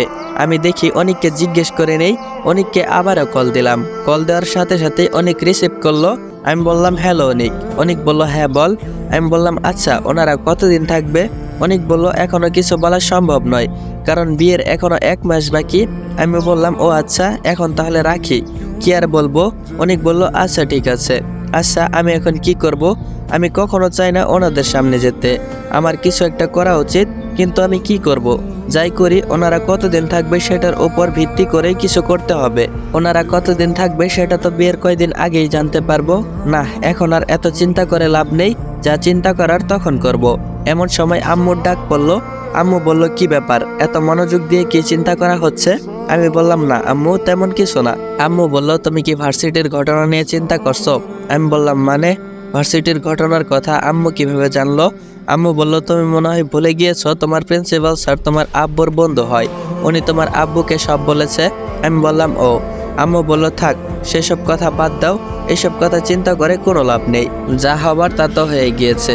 জীবনে এমন অনেক ঝড় আসবে যাবে, তোমাকে কিন্তু শক্ত থাকতে হবে বাবা, ভেঙে পড়লে চলবে না। আমি বললাম, আম্মু বলল, আচ্ছা, এখন চলো খাবার খেতে যাবে। দেখতে দেখতে 1 মাস কেটে গেল। আমি আর এখন নেহার কাছে যাই না, ওকে বোঝানোর চেষ্টাও করি না। আপনারা হয়তো ভাবছেন আমি নেহাকে ভুলে গিয়েছি। না রে ভাই, জীবনের প্রথম ভালোবাসা এত সহজে ভোলা যায় না। আমি নেহাকে এখনো আগের মতোই ভালোবাসি। ওর প্রতি আমার ভালোবাসা একটুও কমেনি, শুধু ওকে এখন আর বোঝানোর জন্য যাই না। আমি ওই দিনের ঘটনার পরও আরও অনেকবার গিয়েছিলাম নেহাকে বোঝানোর জন্য, কিন্তু প্রতিবারই চর মেরে তাড়িয়ে দিয়েছে। এখন আর চর খাওয়ার ইচ্ছা নেই, তাই ওকে বোঝানোর চেষ্টাও করি না। কিন্তু প্রতিদিন ওর পথের সামনে আমি দাঁড়িয়ে থাকি, ও যাওয়ার সময় ছলছল করে ওর দিকে তাকিয়ে থাকি। হয়তো এবার আমার কথাগুলো শুনবে এই আশায় দাঁড়িয়ে থাকি, কিন্তু আমার আশায় থেকে যায়, বাস্তব আর হয় না। ও প্রতিদিন আমায় দেখেও না দেখার ভান করে চলে যায়। মাঝে মাঝে কয়েক মুহূর্তের জন্য দাঁড়িয়ে যায়, ছলছল করে আমার দিকে তাকিয়ে থাকে। ওর চোখের দিকে তাকালে বোঝা যায় ও ঘুমায় না ভালো করে, হয়তো কান্নাও করে, চোখ দুটো ফোলা ফোলা থাকে, কিন্তু সেই কান্না কেউ দেখতে পায় না, কারণ ও খুব লাজুক স্বভাবের। ওর বুক ফাটলেও মুখ ফাটবে না। ওর দিকে তাকালে আমার বুকের ভেতরটা হু হু করে ওঠে। কত ভালোবাসতো মেয়েটা আমায়, ওর কষ্ট দেখলে আমার অনেক কষ্ট লাগে। সেই সাথে নীলা নামের মেয়েটা, ওর উপর তো জন্মের ঘৃণা। ওর একটা ভুলের জন্য আজ কতগুলো মানুষ কষ্ট পাচ্ছে। ও তো আমায় ভালোবাসতো, এই ছিল ওর ভালোবাসার নমুনা। আমার ওর কথা ভাবতেও ঘৃণা লাগে। নেহার কান্নামাখা মুখটা আমার আর সহ্য হয় না। যখনই ওকে কিছু বলতে যাব, তখনই ওর চোখ মুখ বিষিয়ে ওঠে, তাড়াতাড়ি সেই স্থান ত্যাগ করে। এভাবেই চলছিল আমাদের জীবন। আমি শুধু ওকে একবার দেখার জন্য প্রতিদিন ভার্সিটিতে যেতাম। আপনাদের সাথে অনেক কথা বলে ফেললাম, কিন্তু আসল কথাই বলা হয় নাই। আগামী পরশু অনিকের বড় বোনের বিয়ে। আমি এই ব্যাপারটা নিয়ে অনেক চিন্তা করেছি, কিন্তু কোনো উপায় বের করতে পারি নাই, কিভাবে যে ওদের সামনে না এসে থাকা যায়। ভাবতে ভাবতে প্রায় রাত 12টা বেজে গিয়েছে, কিন্তু আমি কোনো উপায় খুঁজে পেলাম না। আপনারা হয়তো ভাবছেন আমি যেই কয়দিন বিয়ে সেই কয়দিন অন্য জায়গায় গিয়ে থাকলেই তো হয়। আমি সেটা ভেবেছিলাম, কিন্তু মা থাকতে সেটা কখনোই সম্ভব না। এতদিনে উনি আমাকে নিজের থেকেও বেশি ভালোবাসেন। উনি আমায় ক্ষণাক্ষরেও চোখের আড়াল হতে দেন না। আমি ভার্সিটিতে গেলে উনি কমপক্ষে 50 বার কল দিয়ে খোঁজ খবর নেবেন। 5 মিনিট আসতে লেট হলে ওনার শুরু হয়ে যায় কান্নাকাটি। উনি সারাক্ষণ আমায় নিয়ে ব্যস্ত হয়ে থাকেন। আমি যদিও বিয়ের কয়দিন বাইরে থাকতে চাই, সেটা ওনার জন্য অসম্ভব হয়ে যাবে, কিন্তু আমাকে তো একটা উপায় বের করতেই হবে। ওনারা কয়দিন থাকবে সেটা তো আগে জানা দরকার। এটা না জানলে আমি উপায় বের করব কিভাবে? না, আগে উপায়টা জানতে হবে। অনিককে কল দেই, তাই ভেবে অনিককে কল দিলাম। কয়েকবার কল দেওয়ার পর ফোন রিসিভ করলো। আমি বললাম হ্যালো অনিক। অনিক বলল হ্যাঁ, কিরে এত রাতে ফোন দিয়েছিস কেন, কোনো প্রবলেম? আমি বললাম না, মানে খবরটা জানতে পেরেছিস? অনিক বলল কোন খবর? আমি বললাম ওই যে আব্বু আম্মু কয়দিন থাকবে সেটা। অনিক বলল আরে শালা, তুই এত রাতে ঘুম রেখে ওনারা কয়দিন থাকবে সেটা নিয়ে চিন্তা করিস? আমি বললাম আরে ধুর, তুই বলতো। অনিক বলল তোর আব্বুর সাথে আমার আব্বুর কথা হয়েছিল, শুনতে পেলাম। আমার আব্বু তোর আব্বুকে কয়েকদিন থাকার জন্য বলেছিল, কিন্তু তোর আব্বু থাকবেই না। অনেক কষ্ট করে শুধু একদিন থাকার জন্য রাজি করলো। শুধুমাত্র বিয়ের দিন সকালে আসবে, খাওয়া দাওয়া করে বিকালে চলে যাবে।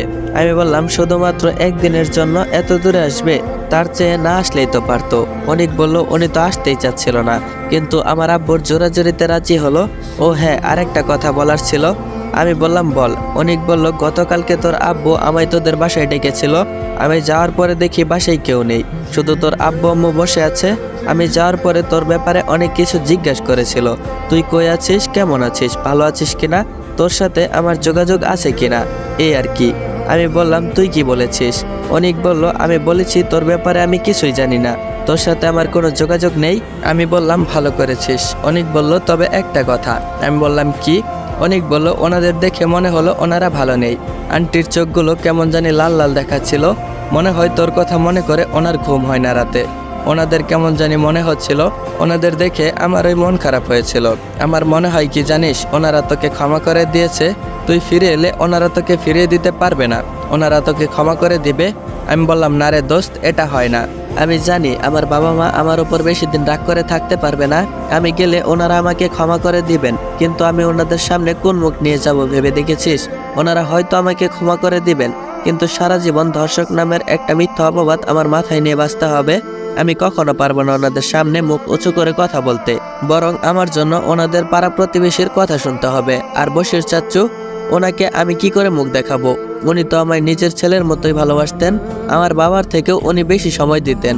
সেই লোকটা কি পারবে আমায় ক্ষমা করতে? কখনোই না। যতদিন না সত্যটা সামনে আসছে, ততদিন আমাকে কেউ বিশ্বাস করবে না। এই সমাজে নারীরা যতটাই অবলা, ততটাই শক্তিশালী। আর এই কথার ভয়ঙ্কর সত্য উদাহরণ হলো নীলা, আমার জীবনটা পুরো তছনছ করে দিয়েছে। অনেক বলল আচ্ছা ভাই, তুই যা ভালো বুঝিস তাই কর, অনেক রাত হয়ে গিয়েছে, এখন ঘুমা। আমি বললাম আচ্ছা রাখ। ফোনটা রেখে দিলাম। মা বাবার কথা মনে পড়তেই মনটা খারাপ হয়ে গেল। কত ভালোবাসতেন ওনারা আমাকে। যদিও চাচি আমায় অনেক ভালোবাসে, কিন্তু নিজের আপন মায়ের ভালোবাসার সাথে কারো ভালোবাসার তুলনা হয় না। তবে এটা ভেবে ভালো লাগলো যে ওনারা আমাকে ফিরে পেতে চায়, কিন্তু এখনই আমি ওনাদের সামনে যাব না। আমি একদিন প্রমাণ করেই ছাড়বো যে আমি কোনো দোষ করিনি। আর যেদিন এই দিনটা আসবে, সেই দিন সসম্মানে আমি আবার সবার সামনে আসব, আমার বাড়ি ফিরে যাব। সেই দিনের কথাটা মনে পড়ে নিজের ভেতরে একটা ভালো লাগা কাজ করছিল। কিন্তু তার আগে আমার কালকে ওদের থেকে দূরে দূরে থাকতে হবে, দূরে কোথাও যেতে হবে। একদিনেরই তো ব্যাপার, মা হয়তো রাজি হবে, হয়তো না করবে না। এখন রাত প্রায় 1টা বাজে, এখন ঘুমিয়ে পড়ি, সকালে ব্রেকফাস্ট করার সময় বলা যাবে। পরের দিন সকালে মায়ের ডাকে ঘুম ভাঙলো। মা আমাকে ডেকে ব্রেকফাস্ট বানাতে চলে গেল। আমি ফ্রেশ হয়ে গিয়ে দেখি ওনারা খাবার নিয়ে আমার জন্য বসে আছেন। আমিও ওনাদের সাথে খেতে বসলাম। আমার এখনই এই বিষয়টা নিয়ে আলোচনা করা উচিত, তাই আমি বললাম বাবা, আমার একটা কথা ছিল। বাবা মা দুজনেই খাবার রেখে আমার দিকে তাকিয়ে রইলেন। ওনারা একটু অবাক হলেন, কারণ আমি সচরাচর তেমন কথা বলি না, আর এমনভাবে খাবার টেবিলে তো নাই। কিন্তু আজ বিষয়টা সিরিয়াস, তাই বলতে হচ্ছে। বাবা বলল হ্যাঁ বাবা বলো, কি বলতে চাও? আমি বললাম আগামীকাল তো অনিকের বড় অপুর বিয়ে এই বাড়িতে, তাই না? বাবা বলল হ্যাঁ, কেন? আমি বললাম আসলে কালকের বিয়েতে আমার বাবা মাও আসবে, আর আমি চাই না ওনাদের সামনে যেতে। বাবা মা দুজনেই আমার দিকে তাকিয়ে রইলেন। বাবা বলল তা তুমি এখন কি চাও? আমি বললাম আমি চাচ্ছিলাম আগামীকালটা আমি বাহিরে কাটাতে। মা বলল না দেখো বাবা, তুমি এখানে নতুন মাত্র 2 মাস হয়েছে এসেছো, তুমি এখনো ঢাকা শহরের কিছুই চেনো না, তাই তোমার বাইরে থাকার দরকার নেই। আমি বললাম কিন্তু মা, ওনাদের সামনে যেতে চাই না আমি, আর এখানে থাকলে তো ওনাদের সামনে যেতেই হবে, আর ওনারা যদি আমাকে দেখে তাহলে ওনাদের বিয়ের আনন্দটাই মাটি হয়ে যাবে। মা বলল দেখো, তুমি যদি ওনাদের সামনে যেতে না চাও, তাহলে আমাদের ছাদে একটা স্টোর রুম আছে, সে স্টোর রুম পরিষ্কার করে দেবো, সেখানেই থাকবে। তবুও বাড়ি যেতে পারবে না। একটু পরে বাড়ি ডেকোরেশন করার জন্য লোকজন আসবে, আমি তাদেরকে বলে ব্যবস্থা করে রাখবো যাতে কেউ সেদিকে যেতে না পারে। আমি দুপুরবেলা গিয়ে তোমায় খাবার খাইয়ে আসবো, ওনারা বিকেল দিকে চলে গেলে আবার তুমি ফিরে এসো। আমি বললাম কিন্তু মা। মা বলল আমি কোনো কিন্তু শুনতে চাই না। মায়ের চোখ মুখ লাল হয়ে গিয়েছে, হয়তো উনি আমাকে হারানোর ভয় পাচ্ছেন। করার কিছুই নেই, মা যা বলেছে তাই হবে। বাবাও ওনার উপর কিছু বলতে পারবেন না। এই কয়দিনে আমি এটা ভালোই বুঝতে পেরেছি, কিন্তু মা এটা কেন বুঝতে পারছেন না? বিয়ে বাড়িতে কে কখন কোথায় যাই তার কোনো ঠিক নেই। আমি যে কোনো সময় ধরা পড়ে যেতে পারি, আর সেটা আমি স্বপ্নেও চাই না। আমি অসহায়ভাবে বাবার দিকে তাকিয়ে রইলাম। বাবা বলল, দেখো বাবা, সালমা যখন জেদ ধরেছে তুমি এখানে থাকবা, সেখানে আমার কিছুই বলার নেই। তার চেয়ে তুমি এখানেই থাকো। আমি বরং স্টোর রুমের সামনে লোক রেখে দেব, যাতে করে সেই রুমে কেউ যেতে না পারে। আমি বললাম আচ্ছা। তারপরের দিন ভোর সকালে আমি খুব ভোরে উঠে গিয়ে স্টোর রুমে আসলাম। এখন খুব ভোর, বিয়ে বাড়ি, তাই দু একজন মানুষ দেখা যাচ্ছে, কিন্তু মানুষের সমাগম একদম নেই বললেই চলে। আমি যেই ভয়টা পাচ্ছিলাম, এখানে এসে সেই ভয়টা কমে গিয়েছে। রুমটা খুব ভালোভাবেই আড়াল করা হয়েছে।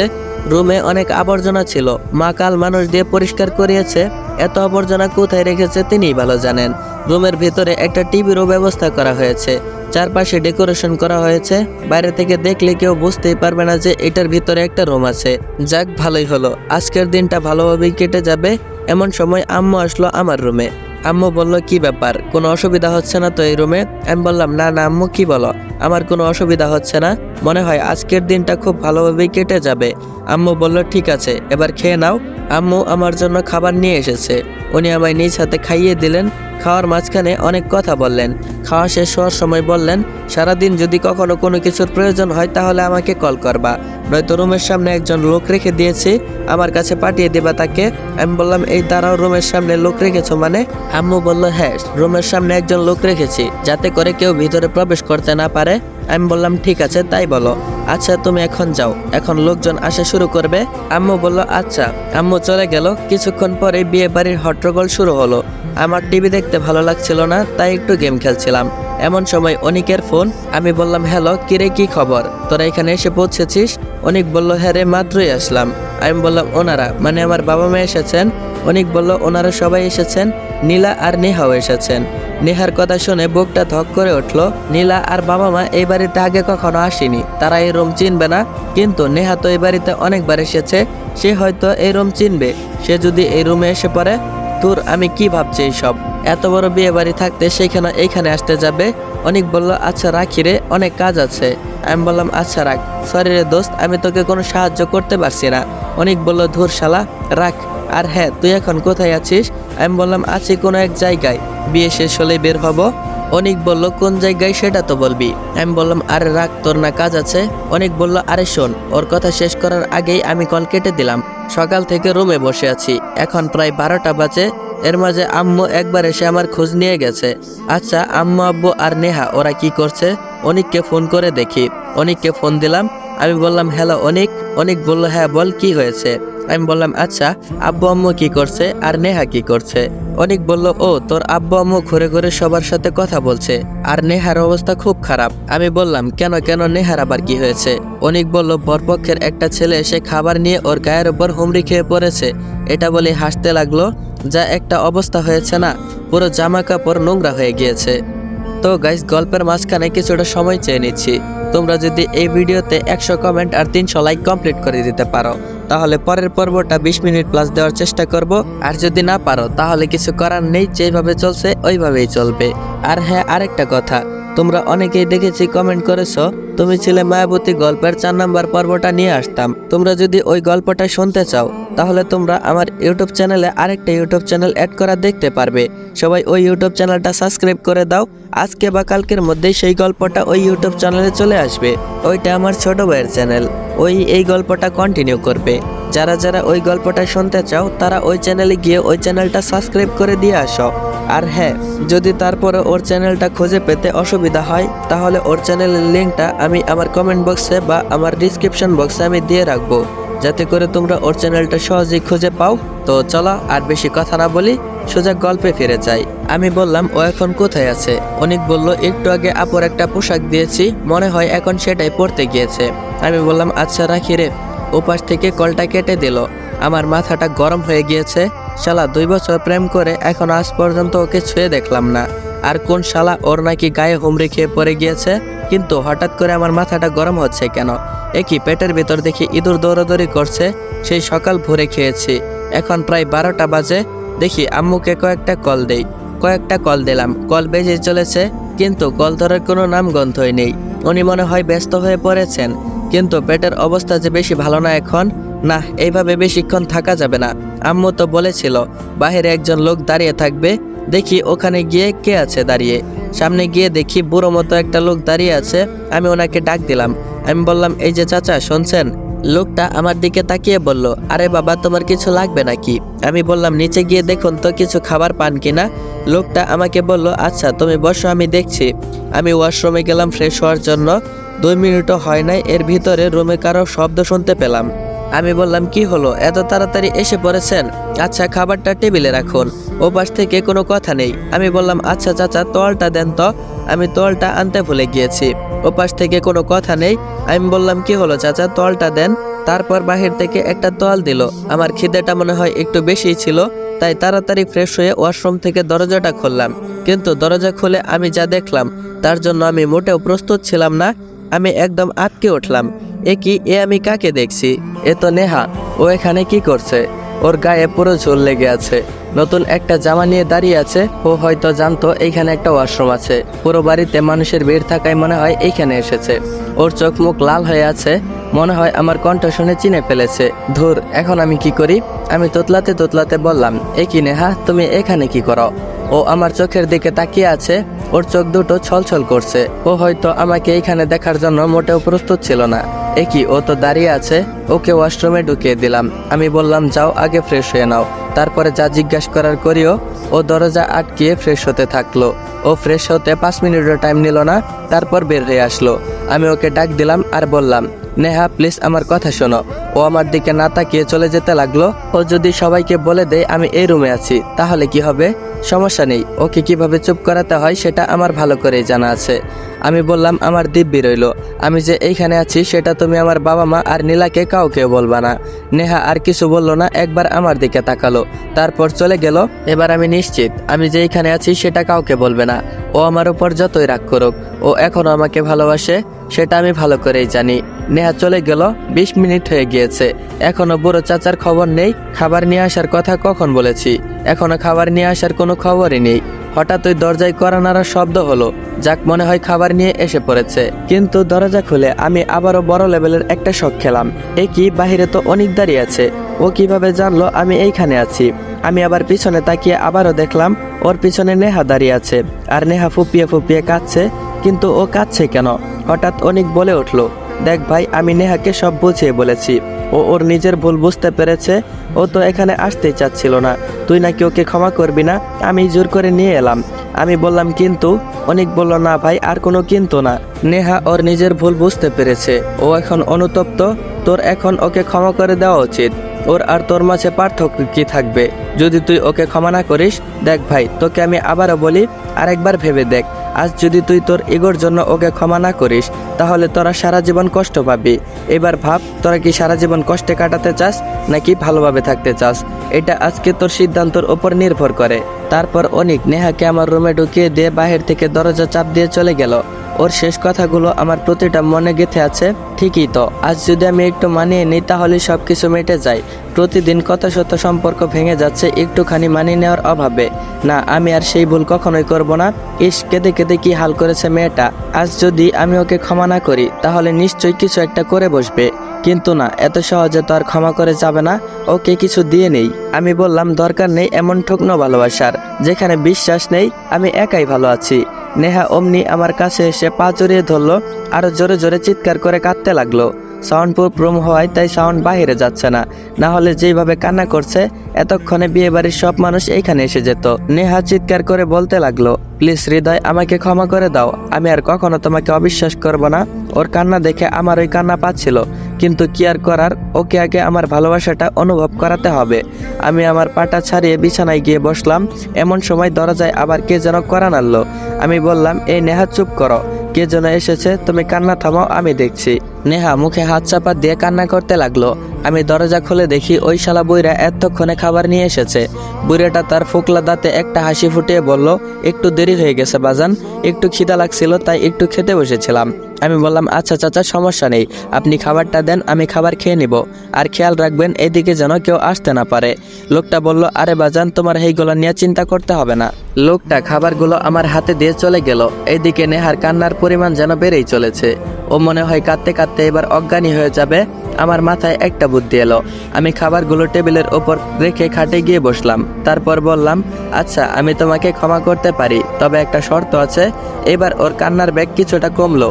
ও চোখ মুখ মুছতে মুছতে বলল, আমি তোমার সব শর্তে রাজি, কি শর্ত বলো আমাকে। আমি বললাম, সত্যি? ও বলল, হ্যাঁ। আমি বললাম, তাহলে ওই টেবিলের ওপর যে খাবারগুলো রাখা আছে আমাকে খাইয়ে দাও। এবার ওর মুখে হাসি ফুটে উঠলো। ওর হাসি মাখা মুখটা দেখে আমার অনেক ভালো লাগলো। নেহা দৌড়ে এসে আমার উপর ঝাঁপিয়ে পড়লো আর আমাকে এলোপাথারি কিস করতে থাকলো। হাই খোদা, এ আমাকে কিস করতেছে নাকি ঠোঁটের সব লিপস্টিক আমার গালে মুছতেছে, ওই ভালো জানে। আমি বললাম, আরে কি হচ্ছে? ওর আমার কথার দিকে যেন কোনো ভ্রুক্ষেপই নেই। আমি বললাম, আজকে সব লিপস্টিক আমার গায়ে মুছবে বলে ঠিক করেছো নাকি? এইবার ওর একটু হুঁশ ফিরল। চুমু খাওয়া থামলো, কিন্তু আমার বুক থেকে নামলো না। আমাকে জড়িয়ে ধরে রাখলো। আমি বললাম, কি হলো, আমায় খাইয়ে দেবে না? আমি গতকাল থেকে কিছুই খাইনি। মিথ্যা বললাম। নেহা বলল, দাঁড়াও আমি খাইয়ে দিচ্ছি। কান্না মাখা মুখে নেকা নেকা কণ্ঠে বলল। বলেই খাবার হাতে নিতে গেল। আমি বললাম, দাঁড়াও। নেহা বলল, আবার কি হলো? আমি বললাম, কেঁদে কেঁদে নিজের কি হাল করেছো? একবার কি দেখেছো? আগে যাও ওয়াশরুমে গিয়ে ফ্রেশ হয়ে আসো। নেহা বলল, তুমি ফ্রেশ হবে না? আমি বললাম, ও হ্যাঁ তাই তো, আমারও তো ফ্রেশ হতে হবে। মুখের সব লিপস্টিক মুছে দিয়েছো আমার। আচ্ছা আজ কি আমার গায়ে লিপস্টিক মুছবে বলে এত লিপস্টিক দিয়ে এসেছ? ও আমার কথায় একটু লজ্জা পেল। আমাদের 2 বছর রিলেশন, কিন্তু আশ্চর্যজনক হলো আজ পর্যন্ত এ ধরনের কোনো কিছুই হয়নি আমাদের মধ্যে। ও কি খারাপ ভাববে বলে আমি কখনো এসব বলিনি, আর কখনো এসব কথা ও বলেনি। আমাদের সম্পর্কটা ঘোরাঘুরি, খাওয়া দাওয়া, একজন আরেকজনের হাত ধরে হাঁটাহাঁটি, অনেক রাত পর্যন্ত জেগে জেগে কথা বলা, এসবের মধ্যে সীমাবদ্ধ ছিল। এর থেকে বেশি আমি কখনোই এগোইনি। আর আমি এইসব নিয়ে সন্তুষ্ট ছিলাম, কারণ ওর মতো মেয়ে পাওয়া ভাগ্যের ব্যাপার। এর থেকে বেশি আমি কখনোই এগোইনি। আর আমি এইসব নিয়ে সন্তুষ্ট ছিলাম, কারণ ওর মতো মেয়ে পাওয়া ভাগ্যের ব্যাপার। একে তো সৎ মেয়ে, একদম সুচরিত্র বলতে পারেন। আজকাল এমন মেয়ে পাওয়া ভাগ্যের ব্যাপার। তার উপর এত এত কেয়ার করতো আমার। মাঝে মাঝে মনে হতো আমি খুব ভাগ্যবান। তার উপর সুন্দর রান্নাও করতে পারে। পুরো পাক্কা রাঁধুনি, প্রায় আমার জন্য রান্না করে নিয়ে আসতো, নিজ হাতে খাইয়ে দিত। অন্য সব রিলেশনে অন্যতম প্যারা থাকে গার্লফ্রেন্ডকে শপিং করিয়ে দেওয়া, কিন্তু আমার এমন কোনো প্যারা ছিল না। বরং ওই আমাকে প্রতি মাসে জোর করে শপিং করিয়ে দিত। মাসে প্রতিবার একবার করে শপিং করে না দিলে ওর যেন ঘুম হয়ে আসতো না। ও আমার থেকে অনেক বেশি ধনী, কিন্তু ধনী হওয়া সত্ত্বেও কখনো ওর চোখে ভালোবাসা ছাড়া অহংকার দেখিনি। আমি কখনো নিজেকে ছোট অনুভব করিনি। প্রতি রাতে ওর কণ্ঠ শুনতে শুনতে ঘুমাতাম। আমি ফোনটা কানের কাছে রেখে দিতাম। ও শুধু বলতো আর আমি হুম হুম করতাম। যখন বুঝতো আমি ঘুমিয়ে পড়েছি, তখন সেও ফোনটা কেটে দিয়ে ঘুমিয়ে যেত। আবার প্রতিদিন সকাল হতো ওর ফোনের শব্দে। আমি ওঠা না পর্যন্ত কল করতেই থাকতো। আমি ভেবে পেতাম না এত রাতে ঘুমিয়ে সে কিভাবে আবার এত সকালে উঠে যেত। প্রতিদিন একটা না একটা ছুতো থাকতোই। আমি উঠলেই বলতো, তাড়াতাড়ি অমুক জায়গায় আসো, আজ তোমাকে নিয়ে শপিং করতে যাব, নয়তো তোমার জন্য আজকে নিজ হাতে রান্না করেছি খাবার খাইয়ে দিব, আজ একটু ঘুরতে যাব। এমন ছুতোর অভাব ছিল না। কত ভালোবাসতো মেয়েটা আমায়। মাঝখান দিয়ে একটু ভুল না হয় করেই ফেলেছে। একটু ভুলের জন্য এমন ভালোবাসা হারাবো? এত পাগল নয় আমি। আমার জন্য ওর জীবনে কত শত কম্প্রোমাইজ। আমি না হয় একটু কম্প্রোমাইজ করে নিলাম। আজ না হয় আমার ইগোকে হারিয়ে আমার ভালোবাসাকে জিতিয়ে দিলাম। এমন ভালোবাসা পাওয়া সত্যি ভাগ্যের ব্যাপার। নেহা বলল, কি হলো, এভাবে কি দেখছো? ফ্রেশ হবে না? চলো। আপনাদের নিজের অনুভূতিগুলো জানাতে জানাতে অন্য জগতে হারিয়ে গিয়েছিলাম। ওর কথাই হুঁশ ফিরল। আমি বললাম, ও হ্যাঁ তুমি আগে যাও, ফ্রেশ হয়ে আসো, তারপর আমি ফ্রেশ হব। নেহা বলল, কেন একসাথে যাওয়া যায় না? আমি বললাম, না, কেউ দেখে ফেললে কি ভাববে বলো। নেহা বলল, আচ্ছা। নেহা ফ্রেশ হতে গেল। যাক, এবার একটু ভালো লাগছে। একজন হলেও সত্যিটা জানতে পারলো যে আমি দোষী না। কিন্তু এখানেই শেষ নয়। আমার যে করেই হোক আমার বাবা মাকে বলতেই হবে কথাটা। কিন্তু ওনারা আমাকে কেন বিশ্বাস করবেন? নেহা না হয় আমার চরিত্র সম্বন্ধে জানে, তাই অনেকের বলায় বিশ্বাস করেছে। কিন্তু বাবা মাকে আমি কিভাবে বিশ্বাস করাবো? ধুর, আমার মাথায় কোনো আইডিয়াই আসছে না। নেহা বের হোক, তারপর ওর সাথেই আলোচনা করা যাবে। নেহা বের হলো। তারপর নেহা বলল, যাও এবার ফ্রেশ হয়ে আসো। আমি বললাম আচ্ছা। তারপর আমি ফ্রেশ হতে চলে গেলাম। 5 মিনিটে ফ্রেশ হয়ে চলে আসলাম। আমি নেহার কাছে গিয়ে বললাম, ও আমাকে খাইয়ে দিতে লাগলো। খাবার খাওয়ার মধ্যে কোনো কথা হলো না, ও শুধু আমার দিকে মায়া ভরা চাহনি দিয়ে তাকিয়েছিল। ওর চোখ দিয়ে মাঝে মাঝে টপ টপ করে পানি পড়ছিল। আমি ওর চোখের পানিগুলো মুছে দিচ্ছিলাম, কিন্তু ও নির্বিকারভাবে আমার দিকে তাকিয়েছিল। বিশ্বাস করেন ভাই, ওই সময় নিজেকে দুনিয়ার সবচেয়ে ভাগ্যবান ব্যক্তি বলে মনে হচ্ছিল। ওই সময় ওর চোখে কোনো ঘৃণা ছিল না, ওর চোখে আমি শুধু অনুতাপ আর ভালোবাসা দেখতে পেলাম। খাওয়া শেষ হলো। আমি বললাম, তুমি তাড়াতাড়ি যাও, বিয়ে শুরু হয়ে যাচ্ছে। নেহা বলল, না, আজ আমি কোনো বিয়ে বাড়িতে যাব না। আজ সারাদিন আমি তোমার কাছে তোমার বুকে শুয়ে থাকবো। আমি বললাম, দেখো নেহা, পাগলামি করো না, যাও ওইদিকে তোমায় খোঁজ করবে। নেহা বলল, প্লিজ হৃদয়, তুমি আমায় আর না করো না, আমার খোঁজ পড়লে সেটা আমি বুঝে নেব। আমি বললাম, আচ্ছা, তুমি যা ভালো বোঝো তাই করো। নেহা আমার বুকে গুটিসুটি মেরে শুয়ে পড়লো। মেয়েটাকে দেখে মনে হয় ওকে অনুতাপের আগুন পুড়ে পুড়ে খাচ্ছে। ওকে একটু হাসানোর চেষ্টা করি। আমি বললাম, বাবা গো বাবা। নেহা ওর মাথা তুলে বলল, কি হলো? আমি বললাম, মাত্র 2 মাস ছিলাম না, এই 2 মাসে খেয়ে খেয়ে পুরো ময়দার বস্তা হয়ে গিয়েছ। কি ভারী গো তুমি, আমার বুকটা মনে হয় ভেঙেই যাবে। অন্য সময় ময়দার বস্তা বললে মার একটাও মাটিতে পড়তো না, কিন্তু আজকে নেহা নির্বিকার, আমার বুকের উপর মাথা লাগিয়ে শুয়ে আছে। মনে হয় আমার হার্টবিট শোনার চেষ্টা করছে। আমি আবারও বললাম, কি গো, তোমার কি একটু মায়া লাগছে না? ও আমার উপর থেকে মাথা উঠিয়ে কান্নামাখা কণ্ঠে বলল, কিভাবে পারো তুমি? আমি বললাম, আমি আবার কি করলাম? নেহা বলল, এই যে আমি তোমায় সামান্য ব্যাপারে অবিশ্বাস করলাম, কত কষ্ট দিলাম, আর তুমি কিছু না করে স্বাভাবিকভাবে আমায় মেনে নিলে। আমি বললাম, কারণ আমি অনেক ভালোবাসি আমার পাগলিটাকে। নেহা বলল, তাই বলে এত কিছুর পরও? আমি বললাম, তুমি যদি পুরো দুনিয়া উল্টে এসে আমার সামনে দাঁড়াও, আমি তবুও তোমাকেই ভালোবাসবো। নেহা বলল, এত ভালোবাসো আমায়? আমি বললাম, আমার পাগলিটাকে আমি অনেক ভালোবাসি। নেহা আমায় আরো শক্ত করে জড়িয়ে ধরে হু হু করে কেঁদে উঠল। নেহা বলল, প্লিজ হৃদয়, আমাকে ক্ষমা করে দাও, আমি বুঝতে পারিনি, আর কখনো তোমার সাথে এমন করব না। আমি বললাম, আরে পাগলি, তুমি কাঁদছো কেন? আমি তো তোমায় সেই কখনই ক্ষমা করে দিয়েছি। নেহা আমাকে আরো শক্ত করে জড়িয়ে ধরলো, যেন ছেড়ে দিলেই আমি হারিয়ে যাব। আমি বললাম, জানো নেহা, আমি একটা কথা অনেকক্ষণ ধরেই ভাবছিলাম। নেহা বলল, কি কথা? আমার দিকে তাকিয়ে বলল। আমি বললাম, গত 2 বছরে আমাকে কখনো জড়িয়ে ধরেছ এমন কোনো কথা আমি মনে করতে পারছি না। নেহা বলল, তো কি হয়েছে? এখন তো ধরেছি। আমি বললাম, তাও ঠিক, কিন্তু এত শক্ত করে ধরার কি আছে?